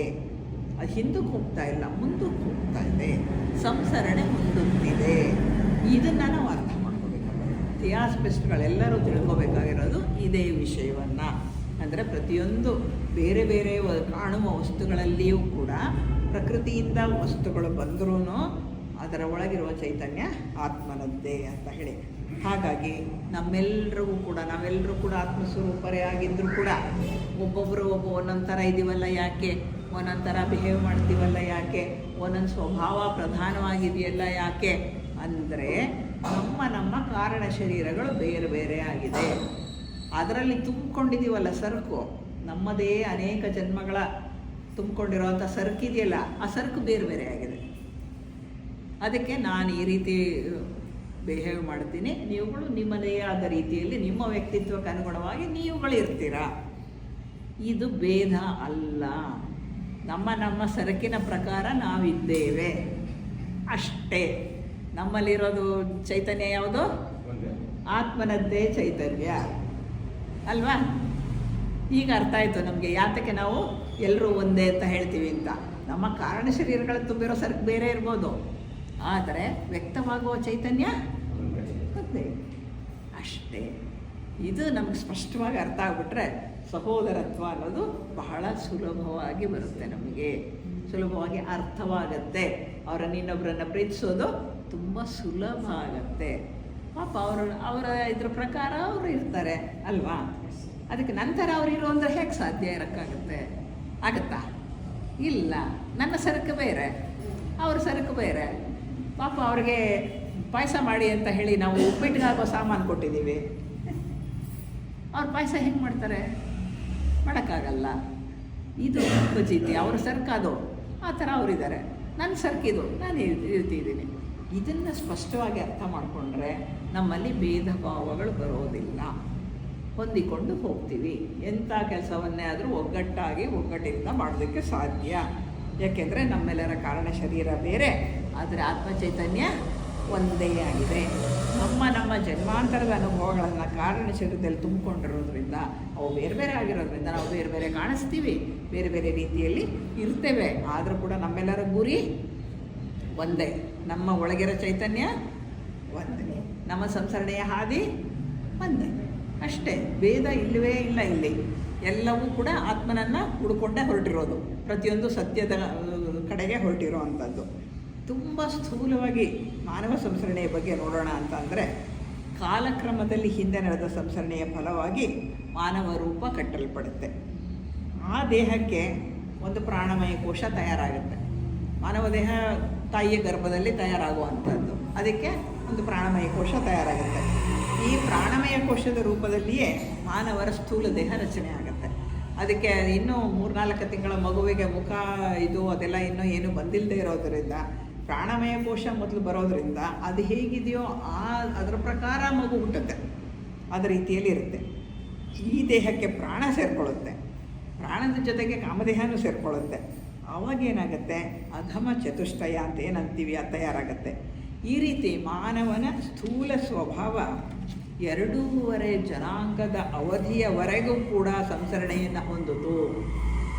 2.5 ಜನಾಂಗ. ಈಗ ನಾವು ಯಾವ ಜನಾಂಗದಲ್ಲಿದ್ದೇವೆ? 5ನೇ ಮಹಾವಂಶದ 5ನೇ ಉಪವಂಶದಲ್ಲಿದ್ದೇವೆ. 2.5 ಜನಾಂಗ ಬರೀ ಇಷ್ಟ ಆಗೋ ಹೊತ್ತಿಗೆ ಕಳೆದೋಗ್ಬಿಟ್ಟಿತ್ತು. ಅಷ್ಟು ನಿಧಾನವಾಗಿ ನಡೀತು. ಆಮೇಲೆ ಏನಾಯಿತು ಅಂದರೆ, ಈ ಅವಧಿ ಸಂಸರಣೆಯನ್ನು ಹೊಂದುತ್ತಾ ಬಂತು. 3ನೇ ಜನಾಂಗದ ಹೊತ್ತಿಗೆ ಮನಸ್ತತ್ವ ಕೊಡಲ್ಪಟ್ಟಿತು. ಅಲ್ಲಿವರೆಗೂ ಮನಸ್ಸು ಇರಲಿಲ್ಲ. ಮನಸ್ಸು ಬಂದಿದ್ದೆ 3ನೇ ಜನಾಂಗಕ್ಕೆ ಮನಸ್ಸು ಕೊಡಲ್ಪಟ್ಟಿತು. ಆವಾಗೇನಾಯಿತು? ಮನಸ್ತತ್ವ ಬಂದು ಪುರುಷಾತ್ಮ ಮತ್ತು ಅಧಮ ಚತುಷ್ಟಯಗಳನ್ನು ಒಟ್ಟಿಗೆ ಸೇರಿಸ್ತು. ಮನಸ್ತತ್ವ ಬಂದಿದ್ದಕ್ಕೇ ನಾವು ಮನುಷ್ಯರಾಗಿದ್ದಲ್ವ. ಆವಾಗ ಕೆಳಗಿನ 4 ತತ್ವಗಳಿಗೆ ಪುರುಷಾತ್ಮ ಅವನನ್ನು ಈ ಮನಸ್ಸು ಕೂಡಿಸ್ತು. ಹಂಗಾಯಿತು. ಅದು ಕೊಂಡಿಯ ರೀತಿಯಲ್ಲಿ 2 ಸೇರಿಸ್ತು. ಆವಾಗ ಈ ಹಿಂದೆನೇ ಸಂಸರಣೆ ಹೊಂದಿದಂತಹ ಮಾನಸ ಪುತ್ರರು ಈ ದೇಹಗಳನ್ನು ಉಪಯೋಗಿಸೋದಕ್ಕೆ ಶುರು ಮಾಡಿದ್ರು. ಮಾನಸ ಬಂದ ಮೇಲೆ ಉಪಯೋಗಿಸೋಕ್ಕೆ ಶುರು ಮಾಡಿದ್ರು. ಹುಟ್ಟು ಸಾವುಗಳ ಅದರ ಪುನರ್ಜನ್ಮಗಳ ಮುಖಾಂತರ ಕಾಲಕ್ರಮದಲ್ಲಿ ಸ್ಥೂಲ ಶರೀರಗಳು ಎಲ್ಲವೂ ಕೂಡ ಒಂದು ವ್ಯವಸ್ಥೆ. ಅಂದರೆ ಈಗಿನ ಸ್ಥೂಲ ಶರೀರ ಸಿಗೋದಕ್ಕೆ ಬಹಳಷ್ಟು ಕಾಲ ಹಿಡೀತು. ಒಂದು ಸ್ಥೂಲ ಶರೀರ ಚೆನ್ನಾದಂತಹದ್ದು, ಅದರ ಪೂರ್ಣ ಬೆಳವಣಿಗೆ ಹೊಂದಿದ್ದು ಸಿಗೋದಕ್ಕೆ ಇದಾಯಿತು. 3ನೇ ಜನಾಂಗದ ಕಾಲದಲ್ಲಿ ಪಶುಮಟ್ಟದಿಂದ ಮಾನವತ್ವಕ್ಕೆ ತಲುಪ್ತಾ ಇದ್ದಂತಹ ಜನಾಂಗ 4ನೇ ಜನಾಂಗದ ಮಧ್ಯದ ಹಂತದಲ್ಲಿ ಪ್ರವೇಶ ಬಂದಾಯಿತು. ಅಂದರೆ 4ನೇ ಜನಾಂಗದಿಂದ ಪಶುಗಳೆಲ್ಲ ಮಾನವರಾಗೋದಕ್ಕೆ ಸಾಧ್ಯ ಇಲ್ಲದಂತಹ ಒಂದು ಸ್ಥಿತಿಗೆ ಆಯಿತು. ಅಂದರೆ ಎಲ್ಲ ಆದವ್ರನ್ನೆಲ್ಲ ಇಲ್ಲಿಗೆ ಹಾಕ್ಬಿಟ್ರು, ಬಾಕಿ ಯಾರನ್ನೂ ಹಾಕಲ್ಲ ಇವಾಗ. ಆ ಥರ ಆಯಿತು. ಪಶು ಜನ್ಮದಿಂದ ಪ್ರತ್ಯೇಕವಾಗಿ ಜೀವಾತ್ಮರಾದರು. 4ನೇ ಜನಾಂಗದ ಮಧ್ಯದಲ್ಲಿ ಮಾನವ ಜನ್ಮಕ್ಕೆ ಬರೋರಿಗೆ ಪ್ರವೇಶದ ಬಾಗಿಲು ಮುಚ್ಚಲ್ಪಡ್ತು. ಅದಾದಮೇಲೆ ಪಶುವಿಂದ ಬರಲಿಲ್ಲ. ಈಗ ನಾವು ಸಂಸರಣೆಯಲ್ಲಿ ಮುಂದಿದ್ದೀವಿ. ಇಲ್ಲಿವರೆಗೆ ಎಷ್ಟು ಜೀವಾತ್ಮರಿದ್ದಾರೋ ಅಷ್ಟೇ ಸಂಖ್ಯೆಯಲ್ಲೇ ಜೀವಾತ್ಮರಿದ್ದಾರೆ. ಅಂದರೆ ಹೆಚ್ಚು ಸಂಖ್ಯೆ ಬರಲ್ಲ. ಹಾಗಾಗಿ ಮುಂದುವರೆದು ನಾವು 5ನೇ ಜನಾಂಗಕ್ಕೆ ಬಂದ್ವಿ. ಆಮೇಲೆ 5ನೇ ಜನಾಂಗದ 5ನೇ ಉಪವಂಶಕ್ಕೂ ಕೂಡ ನಾವೀಗ ತಲುಪಿದ್ದೇವೆ. ಇನ್ನೆಷ್ಟು ಉಳಿದಿದೆ? ಈ ಭೂಗ್ರಹ ಮಾಲೆಗೆ ಈ ಕಲ್ಪದ ಮುಕ್ತಾಯದ ವೇಳೆಗೆ 5ನೇ ಜನಾಂಗದ ಇನ್ನು ಉಳಿದಿದ್ದು 2 ಉಪಜನಾಂಗ ಬರಬೇಕು. ಅದಾದ ನಂತರ 6ನೇ ಜನಾಂಗ ಬರಬೇಕು. 6ನೇ ಜನಾಂಗಕ್ಕೆ ಮತ್ತೆ 7 ಉಪವಂಶಗಳು ಬರಬೇಕು. ಆಮೇಲೆ 7ನೇ ಜನಾಂಗ ಬರಬೇಕು. ಅದಕ್ಕೆ ಮತ್ತೆ 7 ಉಪವಂಶಗಳು ಬರಬೇಕು. ಅಷ್ಟು ಹೊತ್ತಿಗೆ ಎಲ್ಲರೂ ಕೂಡ ಜೀವನ್ಮುಕ್ತರಾಗುವ ಹಂತ ತಲುಪ್ತೇವೆ. ಅಲ್ಲಿವರೆಗೂ ಕಾಯಬೇಕಾ? ಯೋಚನೆ ಮಾಡಿ. ಬೇಗ ಸಾಧನೆ ಮಾಡ್ತೀನಿ, ಬೇಗ ಈ ಹಂತಕ್ಕೆ ಬರ್ತೀನಿ ಅಂದರೆ ಬೇಗನೆ ಹೋಗಬಹುದು, ದೇವಮಾನವರಾಗ್ಬೋದು. ಹಾಗಾಗಿ ನಾವು ಮಾನವತ್ವದಿಂದ ದೇವಮಾನವರಾಗಬೇಕಾದರೆ ನಾವುಗಳು ಇದನ್ನು ಅರ್ಥ ಮಾಡ್ಕೊಳ್ಬೇಕು. ಅಂದರೆ ಇನ್ನೂ ಇಷ್ಟೆಲ್ಲ ಕಾಲ ಕಳೆಯೋಕ್ಕಿದೆ ಅನ್ನೋದನ್ನು ತಿಳ್ಕೊಂಡಾಗ ಏನಾಗುತ್ತೆ, ಆವಾಗ ತಿಳ್ಕೊಂಡ ನಂತರ ಕೃಷ್ಣಜಿಯವರ ಬೋಧೆಯನ್ನು ಅರ್ಥ ಮಾಡ್ಕೊಳ್ಬೇಕು. ಅವರನ್ನು ಅರ್ಥ ಮಾಡಿಕೊಂಡ್ರೆ ಸರಳವಾಗಿ ಸಹಜವಾಗಿ ಹೇಗೆ ಮುಂದಕ್ಕೆ ಹೋಗೋದು ಅನ್ನೋದು ಸ್ಪಷ್ಟವಾದಂತ ಹೇಳ್ತಾರೆ. ಟೈಮು ಸ್ಪೇಸು ಏನೂ ಇಲ್ಲ, ಇಲ್ಲಿಯೇ ಈ ಕ್ಷಣವೇ ನಿಮಗೆ ಮುಗಿದೋಗುತ್ತೆ ಎಲ್ಲವೂ ಅನ್ನುವ ಮಟ್ಟಕ್ಕೆ ಅವೇರ್ನೆಸ್ಸನ್ನು ಬೆಳೆಸ್ಕೋಬಹುದು ಅಂತ ಹೇಳಿ ಅವ್ರು ಹೇಳ್ತಾರೆ. ಕೃಷ್ಣಜಿಯವರ ಬೋಧೆಯನ್ನು ಅನುಸರಿಸಿದ್ರೆ ಬೇಗ ಸಾಧನೆ ಮುಕ್ತಾಯ ಆಗೋಗುತ್ತೆ. ನಾವೆಲ್ಲರೂ ಕೂಡ ಥಿಯಾಸಫಿಸ್ಟ್ರಾಗಿ ಈ ಎಲ್ಲ ವಿಷಯಗಳನ್ನು ನಂಬ್ತೇವೆ. ಯಾಕೆ ಹೇಳಿ? ಇದನ್ನು ಬರೆದವರು ನಮಗೆ ದಿವ್ಯ ದೃಷ್ಟಿ ಇಲ್ಲ, ಆದರೆ ಬರೆದಂಥವರು ದಿವ್ಯ ದೃಷ್ಟಿ ಇದ್ದವರು ಅಂತ ಹೇಳಿ ನಮಗೆ ಚೆನ್ನಾಗಿ ಗೊತ್ತು. ಇದನ್ನೆಲ್ಲ ನಂಬದವ್ರಿಗೋಸ್ಕರವಾಗಿ, ಜ್ಞಾನ ಇಲ್ಲದವ್ರಿಗೋಸ್ಕರವಾಗಿ ಅವರಿಗೆ ಆತ್ಮ ಬುದ್ಧಿಯ ಬಗ್ಗೆ ವಿವರಣೆ ಕೊಟ್ಟರೆ ಉಪಯೋಗ ಇಲ್ಲ, ಅವ್ರಿಗೆ ಅರ್ಥ ಆಗಲ್ಲ. ಯಾಕೆ ಅಂದರೆ ಕೆಳ ಮನಸ್ಸಿನಲ್ಲಿ ಇರ್ತಾರವರು. ನೀವು ಏನೇ ಶಂಕ ಬಾರಿಸಿದ್ರು ಅವ್ರಿಗೆ ಅದು ಅರ್ಥ ಆಗಲ್ಲ, ನಿದ್ದೆ ಮಾಡ್ತಾರೆ ಕೂತ್ಕೊಂಡು ಅಷ್ಟೇ. ಅದು ಬಿಟ್ಟರೆ ಬೇರೆ ಏನು ಮಾಡೋಕ್ಕಾಗಲ್ಲ. ಯಾಕೆ ಅಂದರೆ ಅವ್ರಿಗೆ ಇದು ಬಂದಿಲ್ಲ ಇನ್ನು. ಅಂದರೆ ಏನೋ ಜ್ಞಾನ ಇಲ್ಲದವ್ರಿಗೆ ಆತ್ಮಬುದ್ಧಿಯ ಬಗ್ಗೆ ವಿವರಿಸೋದಕ್ಕೆ ಸಾಧ್ಯ ಇಲ್ಲ. ಅವುಗಳನ್ನು ತಿಳಿಯೋದಕ್ಕೆ ನಾವು ಸ್ವಲ್ಪ ಮಟ್ಟಿನ ಬೆಳವಣಿಗೆಯನ್ನು ಸಾಧಿಸಿರಲೇಬೇಕು. ಇಲ್ಲದೇ ಇದ್ದರೆ ಈ 2 ವಿಷಯ ಅರ್ಥ ಆಗಲ್ಲ. ಮನಸ್ಸಿನವರೆಗೂ ಅರ್ಥ ಆಗುತ್ತೆ, ಆತ್ಮಬುದ್ಧಿಯ ಬಗ್ಗೆ ಅರ್ಥ ಆಗಲ್ಲ, ಆಗಕ್ಕೆ ಸಾಧ್ಯ ಇಲ್ಲ. ಅದರಿಂದ ನಾವು ಸ್ವಲ್ಪ ಮಟ್ಟಿಗೆ ಬೆಳವಣಿಗೆ ಸಾಧಿಸಬೇಕು. ಅಂದರೆ ಪ್ರಜ್ಞೆ ಸ್ವಲ್ಪ ಉನ್ನತ ಹಂತಕ್ಕೆ ಬೆಳೆದಿರಬೇಕು. ನಮ್ಮ ಸ್ಥೂಲ ದೇಹಕ್ಕೆ 5 ಜ್ಞಾನೇಂದ್ರಿಯಗಳಿದೆ. ಹಾಗಾಗಿ ಪ್ರಪಂಚದ ಎಲ್ಲ ವಿಷಯ ತಿಳ್ಕೊಳ್ತೇವೆ. ಅಂದರೆ ಶಬ್ದದಿಂದ, ಕಣ್ಣಿನ ನೋಟದಿಂದ, ಚರ್ಮದ ಸ್ಪರ್ಶದಿಂದ, ನಾಲಿಗೆಯ ರುಚಿಯಿಂದ, ಈ ಎಲ್ಲದರಿಂದ ನಾವೇನು ಮಾಡ್ತೀವಿ, ಎಲ್ಲವನ್ನು ತಿಳ್ಕೊಳ್ತೇವೆ. ನಮಗೆ ಶಬ್ದ ಕೇಳಿಸುತ್ತೆ, ಕಣ್ಣು ಕಾಣಿಸುತ್ತೆ ಇತ್ಯಾದಿ. ನಮ್ಮ ಇಂದ್ರಿಯಗಳನ್ನು ಇನ್ನೂ ಸ್ವಲ್ಪ ಹೆಚ್ಚು ಚುರುಕುಗೊಳಿಸಿದರೆ, ಇನ್ನೂ ಹೆಚ್ಚು ಚುರುಕು ಮಾಡಿಕೊಳ್ಳಿಕ್ಕೆ ಸಾಧ್ಯ ಇದೆ. ಗೊಳಿಸಿದ್ರೆ ನಾವು ಈಗ ಏನನ್ನು ನೋಡ್ತೀವಿ, ಏನನ್ನು ಕೇಳ್ತೀವಿ, ಅದಕ್ಕಿಂತ ಹೆಚ್ಚಿನದನ್ನು ನೋಡಬಹುದು, ಅದಕ್ಕಿಂತ ಹೆಚ್ಚಿನದನ್ನು ಕೇಳಬಹುದು. ಈಗ ನಮಗೆ ಎಕ್ಸ್ರೇ ಕಣ್ಣಿಗೆ ಕಾಣೋದಿಲ್ಲ, ಅದು ಒಂದು ರೇ, ಗಾಮಾ ರೇಸ್ ಕಾಣಲ್ಲ ಅಲ್ವಾ? ಎಷ್ಟೊಂದು ಕಾಣಲ್ಲ ನಮಗೆ. ನಮ್ಮ ನೋಡುವಕ್ಕೆ ಒಂದು ದೃಷ್ಟಿಕೋನಕ್ಕೆ ಒಂದು ಮಿತಿ ಇದೆ, ಹಾಗೆಯೇ ಕೇಳುವ ಶಬ್ದಕ್ಕೂ ಒಂದು ಮಿತಿ ಇದೆ. ಹೆಚ್ಚಿನ ತುಂಬ ಸೂಕ್ಷ್ಮವಾದದ್ದು ನಮಗೆ ಕೇಳೋದಿಲ್ಲ, ತುಂಬ ಶಬ್ದ ಇರೋ ಅಂಥದ್ದು ನಮಗೆ ಕೇಳಿಸೋದಿಲ್ಲ, 2 ಕೇಳಲ್ಲ. ಏಕೆಂದರೆ ನಮ್ಮ ಇಂದ್ರಿಯಗಳಿಗೆ ಒಂದು ಲಿಮಿಟ್ ಇದೆ. ಆ ಲಿಮಿಟನ್ನು ಮೀರಿ ನಮಗೆ ಬೇರೆದು ಗೋಚರ ಆಗೋದಿಲ್ಲ. ಆದರೆ ನಾವು ಮನಸ್ಸು ಮಾಡಿದ್ರೆ, ಸೂಕ್ಷ್ಮವಾದರೆ, ಹೆಚ್ಚು ಸೂಕ್ಷ್ಮವಾಗ್ತಾ ಆಗ್ತಾ ಅವೆಲ್ಲವೂ ಕೂಡ ಗೋಚರ ಆಗಲಿಕ್ಕೆ ಸಾಧ್ಯ ಇದೆ. ಈಗಿನದಕ್ಕಿಂತ ಹೆಚ್ಚಿನ ವಿಷಯಗಳನ್ನು ಕೂಡ ನಾವು ಗ್ರಹಿಸಬಹುದು. ಅದಕ್ಕಾಗಿಯೇ ವ್ಯಾಸಂಗ, ಧ್ಯಾನ ಇಂಥದ್ದನ್ನೆಲ್ಲ ಸ್ವಯಂ ಪರಿಶೀಲನೆ ಮಾಡ್ಕೊಳ್ಳಿ ಅಂತ ಯಾಕೆ ಹೇಳ್ತೀವಿ ಅಂದರೆ, ಹೆಚ್ಚಿನ ಈಗಿರೋದಕ್ಕಿಂತ ಇನ್ನು ಹೆಚ್ಚಿನದನ್ನು ಗ್ರಹಿಸಲಿಕ್ಕೆ ಸಾಧ್ಯ, ಆ ಸಾಧ್ಯ ಆಗುವ ಸ್ಥಿತಿಗೆ ನಮ್ಮನ್ನು ನಾವು ತಗೊಂಡು ಹೋಗಬೇಕು ಅನ್ನೋ ಉದ್ದೇಶದಿಂದ.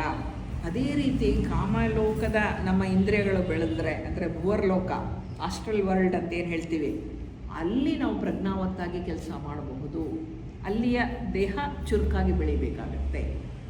ಹಾಗೆ ಸ್ಥೂಲ ದೇಹದಲ್ಲಿ ಪ್ರಜ್ಞೆ ಎಚ್ಚೆತ್ತಿರಬಾರ್ದು, ಅವಾಗ ಎಲ್ಲ ಇದೆಲ್ಲ ಆಗುವಂಥದ್ದು. ಮತ್ತು ದಿವ್ಯ ದೃಷ್ಟಿ, ದಿವ್ಯ ಶ್ರವಣಗಳನ್ನು ಕೂಡ ನಾವು ಬೆಳೆಸ್ಕೋಬಹುದು. ಸೂಕ್ಷ್ಮ ಆಗ್ತಾ ಆಗ್ತಾ ಹೋದಂತೆಲ್ಲ ಒಂದೊಂದೇ ನಮಗೆ ಬರೋದಕ್ಕೆ ಶುರುವಾಗತ್ತೆ. ಹಾಗಾಗಿ ಮೆಸ್ಮರಿಸಮ್ ಅಂತಾರೆ, ಹಿಪ್ನಾಟಿಸಮ್ ಅಂತಾರೆ. ಇದನ್ನು ಕಲಿಬಹುದು ನಾವು. ಕಲಿತವ್ರು ಏನು ಮಾಡ್ತಾರೆ, ಮೋಹಿನಿ ವಿದ್ಯೆ ಅಂತ ಕರೀತಾರಲ್ಲ, ಹಿಪ್ನಾಟಿಸಮ್ಮು, ಮೆಸ್ಮರಿಸಮ್ಮು ಅಂತ. ಅವರೆಲ್ಲ ಅವರ ಯೋಚನೆಯನ್ನು ಇತರರ ಮೇಲೆ ಹೇರೋ ಅಂಥದ್ದು, ಇವ್ರು ಹೇಳ್ದಂಗೆ ಅವ್ರು ಕೇಳುವಂತೆ ಮಾಡುವಂಥದ್ದು ಇಂಥದ್ದೆಲ್ಲ ನಾವು ನೋಡ್ತೀವಲ್ವ. ಮಾಡಿ ತೋರಿಸ್ತಾ ಇರ್ತಾರೆ ಅಂತ ಕೆಲವು. ಆದರೆ ಮನಸ್ಸು ಸ್ಟ್ರಾಂಗ್ ಆಗಿರೋವಂಥವ್ರನ್ನ ನೀವು ಏನು ಮಾಡಿದ್ರು ಹಿಪ್ನಟೈಸ್ ಮಾಡೋಕ್ಕಾಗಲ್ಲ. ಅದೊಂದು ಪ್ರಮುಖವಾದಂಥ ವಿಷಯ. ಯಾವರ ಮನಸ್ಸು ವೀಕ್ ಆಗಿರುತ್ತೆ ಅವ್ರನ್ನ ಮಾತ್ರ ಹೇಳ್ದಂಗೆ ಅವ್ರು ಕುಣಿಸ್ತಾರೆ ಹೊರತು ಎಲ್ಲರನ್ನೂ ಕುಣಿಸೋಕ್ಕಾಗೋದಿಲ್ಲ. ಆ ರೀತಿ ಇರುತ್ತೆ. ಹಾಗೆ ಈ ಪರವಶ ವಿದ್ಯೆ ಅಂತ ಕರೀತಾರಲ್ಲ, ಪರವಶನಾದ ವ್ಯಕ್ತಿಯಿಂದ ನೀವು ಕೂತ್ಕೊ, ಕುರ್ಚಿ ಇದೆ ಅಂದರೆ ಅವನು ಅಚ್ಚುಕಟ್ಟಾಗಿ ಕೂತ್ಕೊಂತಾನೆ, ಅಲ್ಲಿ ಕುರ್ಚಿನೇ ಇರೋದಿಲ್ಲ. ಇದೆಲ್ಲ ನಾವು ನೋಡಿರೋವಂಥ ವಿಷಯಗಳೇನೇನೆ ಹೀಗೆಲ್ಲ ಉಂಟು. ಇನ್ನೂ ಮುಂದುವರೆದು ಟೆಲಿಪತಿ ಅಂದರೆ ನಮ್ಮ ಯೋಚನೆಯನ್ನು ಇನ್ನೊಬ್ಬರ ಇದಕ್ಕೆ ಹಾಕೋದು. ನನಗೊಬ್ಬರು ಸಿಕ್ಕಿದ್ರು, ಅವ್ರು ಹೇಳಿದರು, ಅಮ್ಮಯ್ಯ 3 ಹೂವಿನ ಹೆಸರು ಹೇಳ್ತೀಯಾ ಅಂತ. ನಾನೇನು ಯೋಚನೆ ಮಾಡಿದೆ ಅಂದರೆ, ಅವಾಗ ಇನ್ನೂ ಚಿಕ್ಕವಳು ಕಾಲೇಜ್ಗೆ ಹೋಗ್ತಾ ಇದ್ದಾಗ ಇವರಿಗೆ ಗೊತ್ತಿಲ್ಲದೆ ಇರೋವಂಥ ಹೂವಿನ ಹೆಸರನ್ನು ಹೇಳ್ತೀನಿ, ಅದು ಹೆಂಗೆ ಕಂಡುಹಿಡಿತಾರೆ ನೋಡ್ತೀನಿ ಅಂತ. ಅವರು 3 ಹೆಸರು ಬರೆದಿಟ್ರು, ಮುಚ್ಚಿಟ್ರು. ಹೇಳಮ್ಮಯ್ಯ ಅದು. ನಾನು ಯೋಚನೆ ಮಾಡಿ 3 ಹೂವಿನ ಬೇರೆ ಆದರೆ ಮಾಮೂಲು ನನಗೆ ಮಲ್ಲಿಗೆ, ಶಾವಂತಿಗೆ, ರೋಸು ಅಂತ ಹೇಳ್ಬಿಡ್ತೀವಲ್ವ. ಅವು 3 ಬೇಡ ಅಂತ ಹೇಳಿ ನಾನು ಸ್ಪೆಷಲ್ಲಾಗಿ ಕಮಲದ ಹೂವು, ಸುರಗಿ ಹೂವು, ಅದು ಇದು ಎಲ್ಲ ಹೇಳಿದ್ರೆ ಅವ್ರು ತೆಗೆದು ನೋಡಿದ್ರೆ ಅದೇ ಬರೆದಿಟ್ಟಿದ್ದಾರೆ ಅವರು. ಹೆಂಗೆ ಸಾಧ್ಯ? ನಾನು ಹೇಳಿದೆ, ಹೆಂಗೆ ಸಾಧ್ಯ, ಕಲಿಸ್ಕೊಡಿ ನೀವು ನನಗೆ ಅಂತ. ಅದೆಲ್ಲ ಬೇಡ ನಿಮಗೆ ಕಲಿಯೋದು.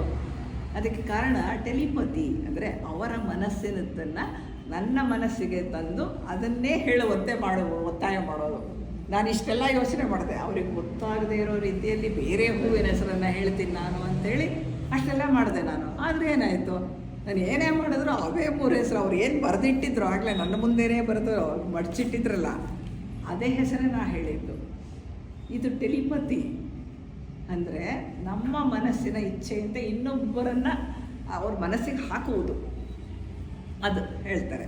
ಹೀಗೆ ಯೋಚನೆಗಳನ್ನು ವರ್ಗಾವಣೆ ಯೋಚನೆ ಮಾಡೋದು ಅಂಥದ್ದು. ಇದೆಲ್ಲವೂ ಕೂಡ ನಡೆಯುವಂಥದ್ದೇ ಇದೆಲ್ಲ.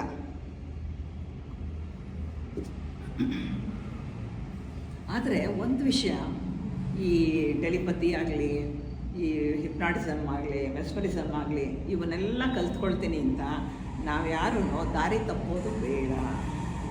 ಅದರಿಂದ ಏನೂ ಉಪಯೋಗ ಇಲ್ಲ. ಏನು ಉಪಯೋಗ ಇದೆ? ಅವ್ರು ಯಾರೋ ಒಬ್ಬರು ಸ್ವಾಮಿಗಳು ಹೇಳ್ತಾರೆ, ನಾನು ನೀರಿನ ಮೇಲೆ ನಾನು ನಡೆಯಬಲ್ಲೆ, ಅದಕ್ಕೆ 20 ವರ್ಷ ಸಾಧನೆ ಮಾಡಿದೆ ಅಂತ. ಅದಕ್ಕೆ ಹೇಳಿದ್ರು, ಬರೀ ಭಗವಂತ ನಾಮಸ್ಮರಣೆ ಮಾಡಿದ್ದಿದ್ರೆ ನೀನು ಭಗವಂತನೇ ಸೇರ್ತಾ ಇದ್ದೆ, ನೀರಿನ ಮೇಲೆ ನಡೆದು ಏನು ಸಾಧಿಸಿದೆ ನೀನು ಅಂತ ಕೇಳ್ತಾರೆ. ಸತ್ಯ ಅಲ್ವಾ? ನಾವು ಏನನ್ನು ಸಾಧಿಸಬೇಕು ಅನ್ನೋ ಗುರಿ ನಮಗೆ ಗೊತ್ತಿರಬೇಕು. ಈ ಅಡ್ಡದಾರಿ ಹಿಡಿದು ಗುರಿನೇ ತಪ್ಪೋದಲ್ಲ ಅಲ್ವಾ? ಅದಕ್ಕೋಸ್ಕರ ನಾನು ಥಾಟನ್ನು ಕಲ್ತ್ಕೊಳ್ತೀನಿ, ಟೆಲಿಪತಿ ಕಲ್ತ್ಕೊತೇನೆ, ಹಿಪ್ನಾಟೈಸ್. ಅದರಿಂದ ಏನು ಸಾಧಿಸ್ತೀರಾ? ಇಬ್ಬರನ್ನ ನೀವು ಇದು ಮಾಡಿದ್ರೆ, ನೀವು ಹೇಳ್ದಂಗೆ ಕೇಳೋ ಹಂಗೆ ಮಾಡಿದ್ರೆ ಎಷ್ಟೊತ್ತು ನಿಮ್ಮ ಶಕ್ತಿ ಇರೋವರೆಗೆ, ಆಮೇಲೆ ಹೋಯ್ತು. ಏನು ಮಾಡ್ತೀವಿ, ಏನು ಸಾಧಿಸ್ತೀರಾ? ಅದು ಯೋಚನೆ ಮಾಡಬೇಕಾದಂಥದ್ದು. ನಮ್ಮ ಸಾಧನೆ ಏನು, ನಮ್ಮ ಗುರಿ ಏನು, ನಾವು ಯಾಕೆ ಹುಟ್ಟಿದ್ದೀವಿ ಅದು ಅರ್ಥ ಮಾಡಿಕೊಂಡ್ರೆ. ಸಂಸ್ಕರಣೆಗೋಸ್ಕರ ನಾವು ಹುಟ್ಟಿದ್ದೀವಿ. ಸಂಸ್ಕರಣೆ ಅಂದ್ರೇನು? ಕೆಳ ಮನಸ್ಸನ್ನು ಬಿಟ್ಟು ಮನಸ್ಸು ಬುದ್ಧಿಗೆ ಸೇರೋದು, ಅದು ಮಾತ್ರ ಆಗಬೇಕಾಗಿರುವಂಥದ್ದು. ಆ ದಿಕ್ಕಿನಲ್ಲಿ ಯೋಚನೆ ಮಾಡಬೇಕೇ ಹೊರತು ಇವೆಲ್ಲವೂ ಕೂಡ ಅಡ್ಡ ಹಾದಿ ಹಿಡಿಸುವಂತಹ ವಿಷಯಗಳು ನಮಗೆ ಬೇಕಾಗಿಲ್ಲ. ಅದರಿಂದ ನಮ್ಮ ಅಮೂಲ್ಯ ವೇಳೆ, ನಮ್ಮ ಅಮೂಲ್ಯ ಎನರ್ಜಿ, ನಮಗೆ ಎನರ್ಜಿ ಎಲ್ಲಿಂದ ಬರುತ್ತೆ? ನಮ್ಮ ಅಂತರಾತ್ಮನ ಎನರ್ಜಿ ಅವನು ಸ್ಟಾಕ್ ಇಟ್ಟಿದ್ದಾನೆ, ನಾವು ಡ್ರಾ ಮಾಡ್ಕೊಂಡು ಉಪಯೋಗಿಸ್ತೀವಿ ಅಲ್ವಾ? ಎಲ್ಲಿಂದ ಬರುತ್ತೆ ನಮಗೆ ಶಕ್ತಿ? ಅವನಿಂದಾನೆ, ಆತ್ಮನಿಂದ. ಅವನ ಶಕ್ತಿ ನಾವೇನು ಮಾಡ್ತೀವಿ? ಪೋಲ್ ಮಾಡ್ತಾಯಿದ್ದೀವಿ. ಪೋಲ್ ಮಾಡೋ ಅಗತ್ಯ ಇಲ್ಲ. ಅದನ್ನು ಸರಿಯಾದ ಉಪಯೋಗ ಮಾಡಿದರೆ ನಾವು ಅವನನ್ನು ತಲುಪಿಬಿಡ್ತೀವಿ. ಇದು ಆಗಬೇಕಾಗಿರೋ ಅಂಥದ್ದು. ನಮಗೆ ಬೇಕಾಗಿರುವುದು ಆತ್ಮ ಸಾಕ್ಷಾತ್ಕಾರ ಮಾತ್ರ, ಸತ್ಯ ಸಾಕ್ಷಾತ್ಕಾರ ಮಾತ್ರ. ಅದನ್ನು ಜ್ಞಾಪಕದಲ್ಲಿ ಇಟ್ಕೊಂಡ್ರೆ ಏನಾಗುತ್ತೆ? ಅಲ್ಲಿಗೆ ಮುಕ್ತಾಯ ಆಗುತ್ತೆ. ಆವಾಗ ನಮ್ಮ ದಾರಿ ಸಾಧನೆ ತಪ್ಪಲ್ಲ, ದಾರಿ ತಪ್ಪಲ್ಲ, ನಾವು ಸರಿಯಾದ ದಾರಿಲಿ ಇರ್ತೀವಿ. ಇವೆಲ್ಲ ಅಡ್ಡದಾರಿಗಳು ನಮಗೆ ಬೇಕಾಗಿಲ್ಲ. ಆ ಕಡೆಗೆ ಗಮನ ಹರಿಸಬೇಕು. ಅಂದರೆ ಸಂಸ್ಕರಣೆಯ ಕಡೆಗೆ ಗಮನ ಕೊಡಬೇಕೇ ಹೊರತು ಅಡ್ಡದಾರಿ ಹಿಡಿಯುವುದು ಬೇಕಾಗಿಲ್ಲ. ಅದಕ್ಕೆ ಬೇಕಾದಂತಹ ಸಾಧನೆ ಏನು? ಅದು ಮಾತ್ರ ನಮ್ಮ ಗುರಿಯಾಗಿರಬೇಕು. ಕೆಳ ಮನಸ್ಸಿನಿಂದ ಬಿಡಿಸ್ಕೋಬೇಕು, ಉನ್ನತ ಮನಸ್ಸಿಗೆ ಹತ್ತಬೇಕು. ಇವೆಲ್ಲ ತಿಳ್ಕೊಂಡಿರ್ಬೇಕು ನಾವು. ಹಿಂಗೆಲ್ಲ ದಾರಿ ತಪ್ತೀವಿ ನಾವು ಅನ್ನೋದನ್ನು ತಿಳ್ಕೊಂಡಿದ್ರೆ ದಾರಿ ತಪ್ಪಲ್ಲ. ಅದರಿಂದ ಏನು ಮಾಡಬೇಕು ಅಷ್ಟನ್ನು ಮಾತ್ರ ನಾವು ಮಾಡಬೇಕಾಗತ್ತೆ. ಆದರೆ ಸಾಧನೆಯ ಕ್ರಮವಾಗಿ ಅವೇರ್ನೆಸ್ಸನ್ನು ಬೆಳೆಸ್ಕೋಬೇಕು. ಅಂದರೆ ಅರಿವನ್ನು ಬೆಳೆಸ್ಕೋಬೇಕು. ಅರಿವನ್ನು ಬೆಳೆಸ್ಕೊಳ್ಳೋದು ಹೇಗೆ ಅಂತ ಕೃಷ್ಣಮೂರ್ತಿಯವರ ಪುಸ್ತಕಗಳನ್ನು ಓದಿದ್ರೆ ನಮಗೆ ಅರ್ಥ ಆಗುತ್ತೆ. ಅರಿವನ್ನು ಬೆಳೆಸ್ಕೋಬೇಕು. ಸದಾ ಅರಿವಿನಿಂದ ಇರುವಿಕೆ ಮಾತ್ರವೇ ಮೈತ್ರೇಯ ಗುರುಗಳ ಬೋಧನೆ. ಮೈತ್ರೇಯ ಪ್ರಭುಗಳು ಹೇಳಿರೋದೇನು, ಯಾವಾಗಲೂ ಕಾನ್ಸ್ಟೆಂಟ್ ಅವೇರ್ನೆಸ್ಸಿಂದ ಇರಿ ಅಂತ ಕೃಷ್ಣಮೂರ್ತಿಯವರ ಮುಖಾಂತರ ಈ ಬೋಧೆಯನ್ನು ಅವರು ಕೊಟ್ಟರು. ಹಾಗಾಗಿ ಆ ಬೋಧೆ ಅದೇ ನಮ್ಮ ಸಾಧನೆಯ ಕ್ರಮ ಆಗಬೇಕು, ಅದರ ಕಡೆಗೆ ಗಮನ ಹರಿಸಬೇಕು. ಆಗ ಮಾನವತ್ವದಿಂದ ದೇವಮಾನವನಾಗುವ ಕಡೆಗೆ ನಾವು ಹೊರಡುತ್ತೇವೆ, ನಮ್ಮ ಪ್ರಯಾಣ ಪ್ರಾರಂಭ ಆಗತ್ತೆ, ಅದು ಗುರಿ ಮುಟ್ತೇವೆ. ಸಾಧನೆ ಆಗ ತೀವ್ರ ಆಗುತ್ತೆ, ಯಾವಾಗ ಕಾಮ ಮನಸ್ಸಿನಿಂದ ಬಿಡಿಸ್ಕೊಂಡಾಗ ಸಾಧನೆ ತೀವ್ರ ಆಗತ್ತೆ, ಆವಾಗ ಬಹಳ ಬೇಗ ಹೋಗ್ತೀವಿ. ಅದಕ್ಕಾಗಿ ವ್ಯಾಸಂಗದ ವಿಷಯವಾಗಿ 7 ತತ್ವಗಳನ್ನೂ ನಾವು ತಿಳ್ಕೊಂಡ್ವಿ, ಹೇಗೆ ಅನ್ನೋದನ್ನು ಅರ್ಥ ಮಾಡ್ಕೊಂಡ್ವಿ. ಈಗ ಸಾಧನೆ ಮಾಡಬೇಕಾಗಿರೋ ಅಂಥದ್ದು ಪ್ರತಿಯೊಬ್ಬರ ಕೈಲಿದೆ, ನಿಮ್ಮ ಕೈಯಲ್ಲಿದೆ. ಹಾಗಾಗಿ ಸೌರ ಬ್ರಹ್ಮಾಂಡದ 7 ತತ್ವಗಳು ಅಂದರೆ ಮಾನವರಲ್ಲಿ ಕೆಲಸ ಮಾಡ್ತಿರುವಂತಹ 7 ಲೋಕಗಳು, ಅದರ ಬಗ್ಗೆ ತಿಳ್ಕೋಬೇಕು ಅಂದರೆ ಆದಿಲೋಕ ಅಂತ ಒಂದಿದೆ, ಅದರಲ್ಲಿರುವಂಥದ್ದು ಅದು ಶಿವನ ಸ್ಥಾನ, ಚೈತನ್ಯ, ಸಂಪೂರ್ಣ ಚೈತನ್ಯ ಸ್ವರೂಪದಲ್ಲೇ ಇರುವಂತಹದ್ದು, ಅದನ್ನೇ ಕೈಲಾಸ ಅಂತ ಕೂಡ ಕರೀತಾರೆ. 2ನೆಯದು ಅನುಪಾದಕ ಲೋಕ, ವಿಷ್ಣುವಿನ ಸ್ಥಾನ, ವೈಕುಂಠ ಅಂತ ಕರೀತಾರೆ. ಅಲ್ಲಿಯೇ ಕೆಳಭಾಗದಲ್ಲಿ ಪುರುಷಾತ್ಮನ ಸ್ಥಾನ, ಪುರುಷಾತ್ಮ ಇರೋದು ಅನುಪಾದಕ ಲೋಕದಲ್ಲಿ. ಆತ್ಮ 3ನೇದು, ಅದು ಬ್ರಹ್ಮನ ಸ್ಥಾನ, ಆಕಾಶ ತತ್ವ ಅದು. ಅಲ್ಲಿಂದ ಬುದ್ಧಿ ವಾಯುತತ್ವ, ಅಲ್ಲಿಂದ ಮನಸ್ಸು ಕೆಳಗಡೆಗೆ. ಮನಸ್ಸಿನಲ್ಲಿ 2 ಭಾಗ, ಒಂದು ಅರೂಪ, ಇನ್ನೊಂದು ರೂಪ. ಅದರ ಮೇಲಿಂದ ಅರೂಪವನ್ನು ಕಾರಣ ಅಂತ ಕರಿತೇವೆ, ರೂಪವನ್ನು ರೂಪದೇಹ ಅಂತ ಕರಿತೇವೆ. ಅದೆರಡೂ ಕೂಡ ತೇಜಸ್ ತತ್ವ ಪ್ರಧಾನವಾಗಿರುವಂತಹದ್ದು. ಅದಾದ ನಂತರ ಕಾಮಲೋಕ ಬರುತ್ತೆ, ಅದು ಆಪು ಅಥವಾ ಜಲತತ್ವ, ಅದು ಪ್ರಮುಖವಾದಂತಹದ್ದು. ಇನ್ನು ಸ್ಥೂಲದಲ್ಲಿ ಒಂದು ಅನ್ನಮಯ, ಒಂದು ಪ್ರಾಣಮಯ, 2 ಕೋಶಗಳಿದೆ, ಅದು ಎರಡೂ ಕೂಡ ಪೃಥ್ವಿ ತತ್ವಕ್ಕೆ ಸೇರಿದಂತಹದ್ದು. ಇದಿಷ್ಟು ತತ್ವಗಳು, ಅದನ್ನು ವಿಷಯವನ್ನು ನಾವಿವತ್ತು ತಿಳ್ಕೊಂಡಿದ್ದೇವೆ. ಅದು ಅನಿಬೆಸೆಂಟ್ ಅವ್ರು ಹೇಗೆ ಬರೆದ್ರೋ ಹಾಗೆ ತಿಳ್ಕೊಂಡಿದ್ದೇವೆ. ಪುರುಷಾತ್ಮ ಅಂತ ಹೇಳಿದರೆ ಪರಾತ್ಪರ ಚೈತನ್ಯದ ಒಂದು ಕಿಡಿ ಅವನು ಪುರುಷಾತ್ಮ. ಆತ್ಮ ಅಂದರೆ ಇಚ್ಛಾಪ್ರಧಾನವಾದ ಶಿವನ ತತ್ವದ ಒಂದು ಅಂಶ ಆತ್ಮ. ಬುದ್ಧಿ ಅಂದರೆ ಜ್ಞಾನಪ್ರಧಾನವಾದ ವಿಷ್ಣು ತತ್ವದ ಒಂದು ಅಂಶ. ಮನಸ್ಸು ಅನ್ನೋದು ಕ್ರಿಯಾಪ್ರಧಾನವಾದಂತಹ ಬ್ರಹ್ಮನ ಒಂದು ಅಂಶ. ಹಾಗಾಗಿ ನಾವು ಈ 3 ಜನ ಅಂದರೆ ತ್ರಿಮೂರ್ತಿಗಳ ಅಂಶಗಳನ್ನು ತೆಗೆದುಕೊಂಡು ಹುಟ್ಟಿದಂಥವರು. ನಮ್ಮ ಗುರಿ ಅವರಂತೆ ಆಗೋದೇ ಹೊರತು ಕೆಳಗಡೆ ಹೋಗುವುದಲ್ಲ. ಹಾಗಾಗಿ 7 ತತ್ವಗಳನ್ನು ತಿಳ್ಕೊಂಡಿದ್ದೆ. ಯಾಕೆ ಅಂದರೆ ಆತ್ಮದವರೆಗೂ ತಲುಪಲಿಕ್ಕೆ ಬೇಕಾದಂತಹ ಒಂದು ಹಾದಿ ಏನಿದೆ, ಅದು ಈ ಸ್ಥೂಲ ಶರೀರವನ್ನು ಉಪಯೋಗಿಸ್ಕೊಂಡೆ, ನಮ್ಮ ಮನಸ್ಸನ್ನು ಉಪಯೋಗಿಸ್ಕೊಂಡೆ, ಬುದ್ಧಿ ಪ್ರಜ್ಞೆಗೂ ಏರಿ, ಅಲ್ಲಿಂದ ಬುದ್ಧಿಗೆ ಏರಿದ ಕೂಡಲೇ ಆತ್ಮನ ಪ್ರಕಾಶ ಬಿದ್ದೇ ಬೀಳುತ್ತೆ. ಆ ಸ್ಥಿತಿಗೆ ಪ್ರತಿಯೊಬ್ಬರು ತಲುಪಬೇಕು ಅಂತ ಹೇಳಿ ಈ 7 ವಿಷಯಗಳನ್ನು ನಾವು ತಿಳ್ಕೊಂಡ್ವಿ. ಇದು ಸ್ವಭಾವದ 7 ತತ್ವ: ಆತ್ಮ, ಬುದ್ಧಿ, ಮನಸ್ಸು, ಕಾಮ, ಪ್ರಾಣಮಯ ಕೋಶ ಮತ್ತು ಸ್ಥೂಲ ದೇಹ. ಇಷ್ಟರಲ್ಲಿ ನಮ್ಮ ಬೆಳವಣಿಗೆ ನಡೀತಾ ಇರುವಂತಹದ್ದು. ಇದ್ರ ವಿಷಯವನ್ನು ತಿಳ್ಕೊಂಡ್ವಿ. ಇದು ಈ ಒಂದು ಗ್ರಂಥದ ವಿಷಯ.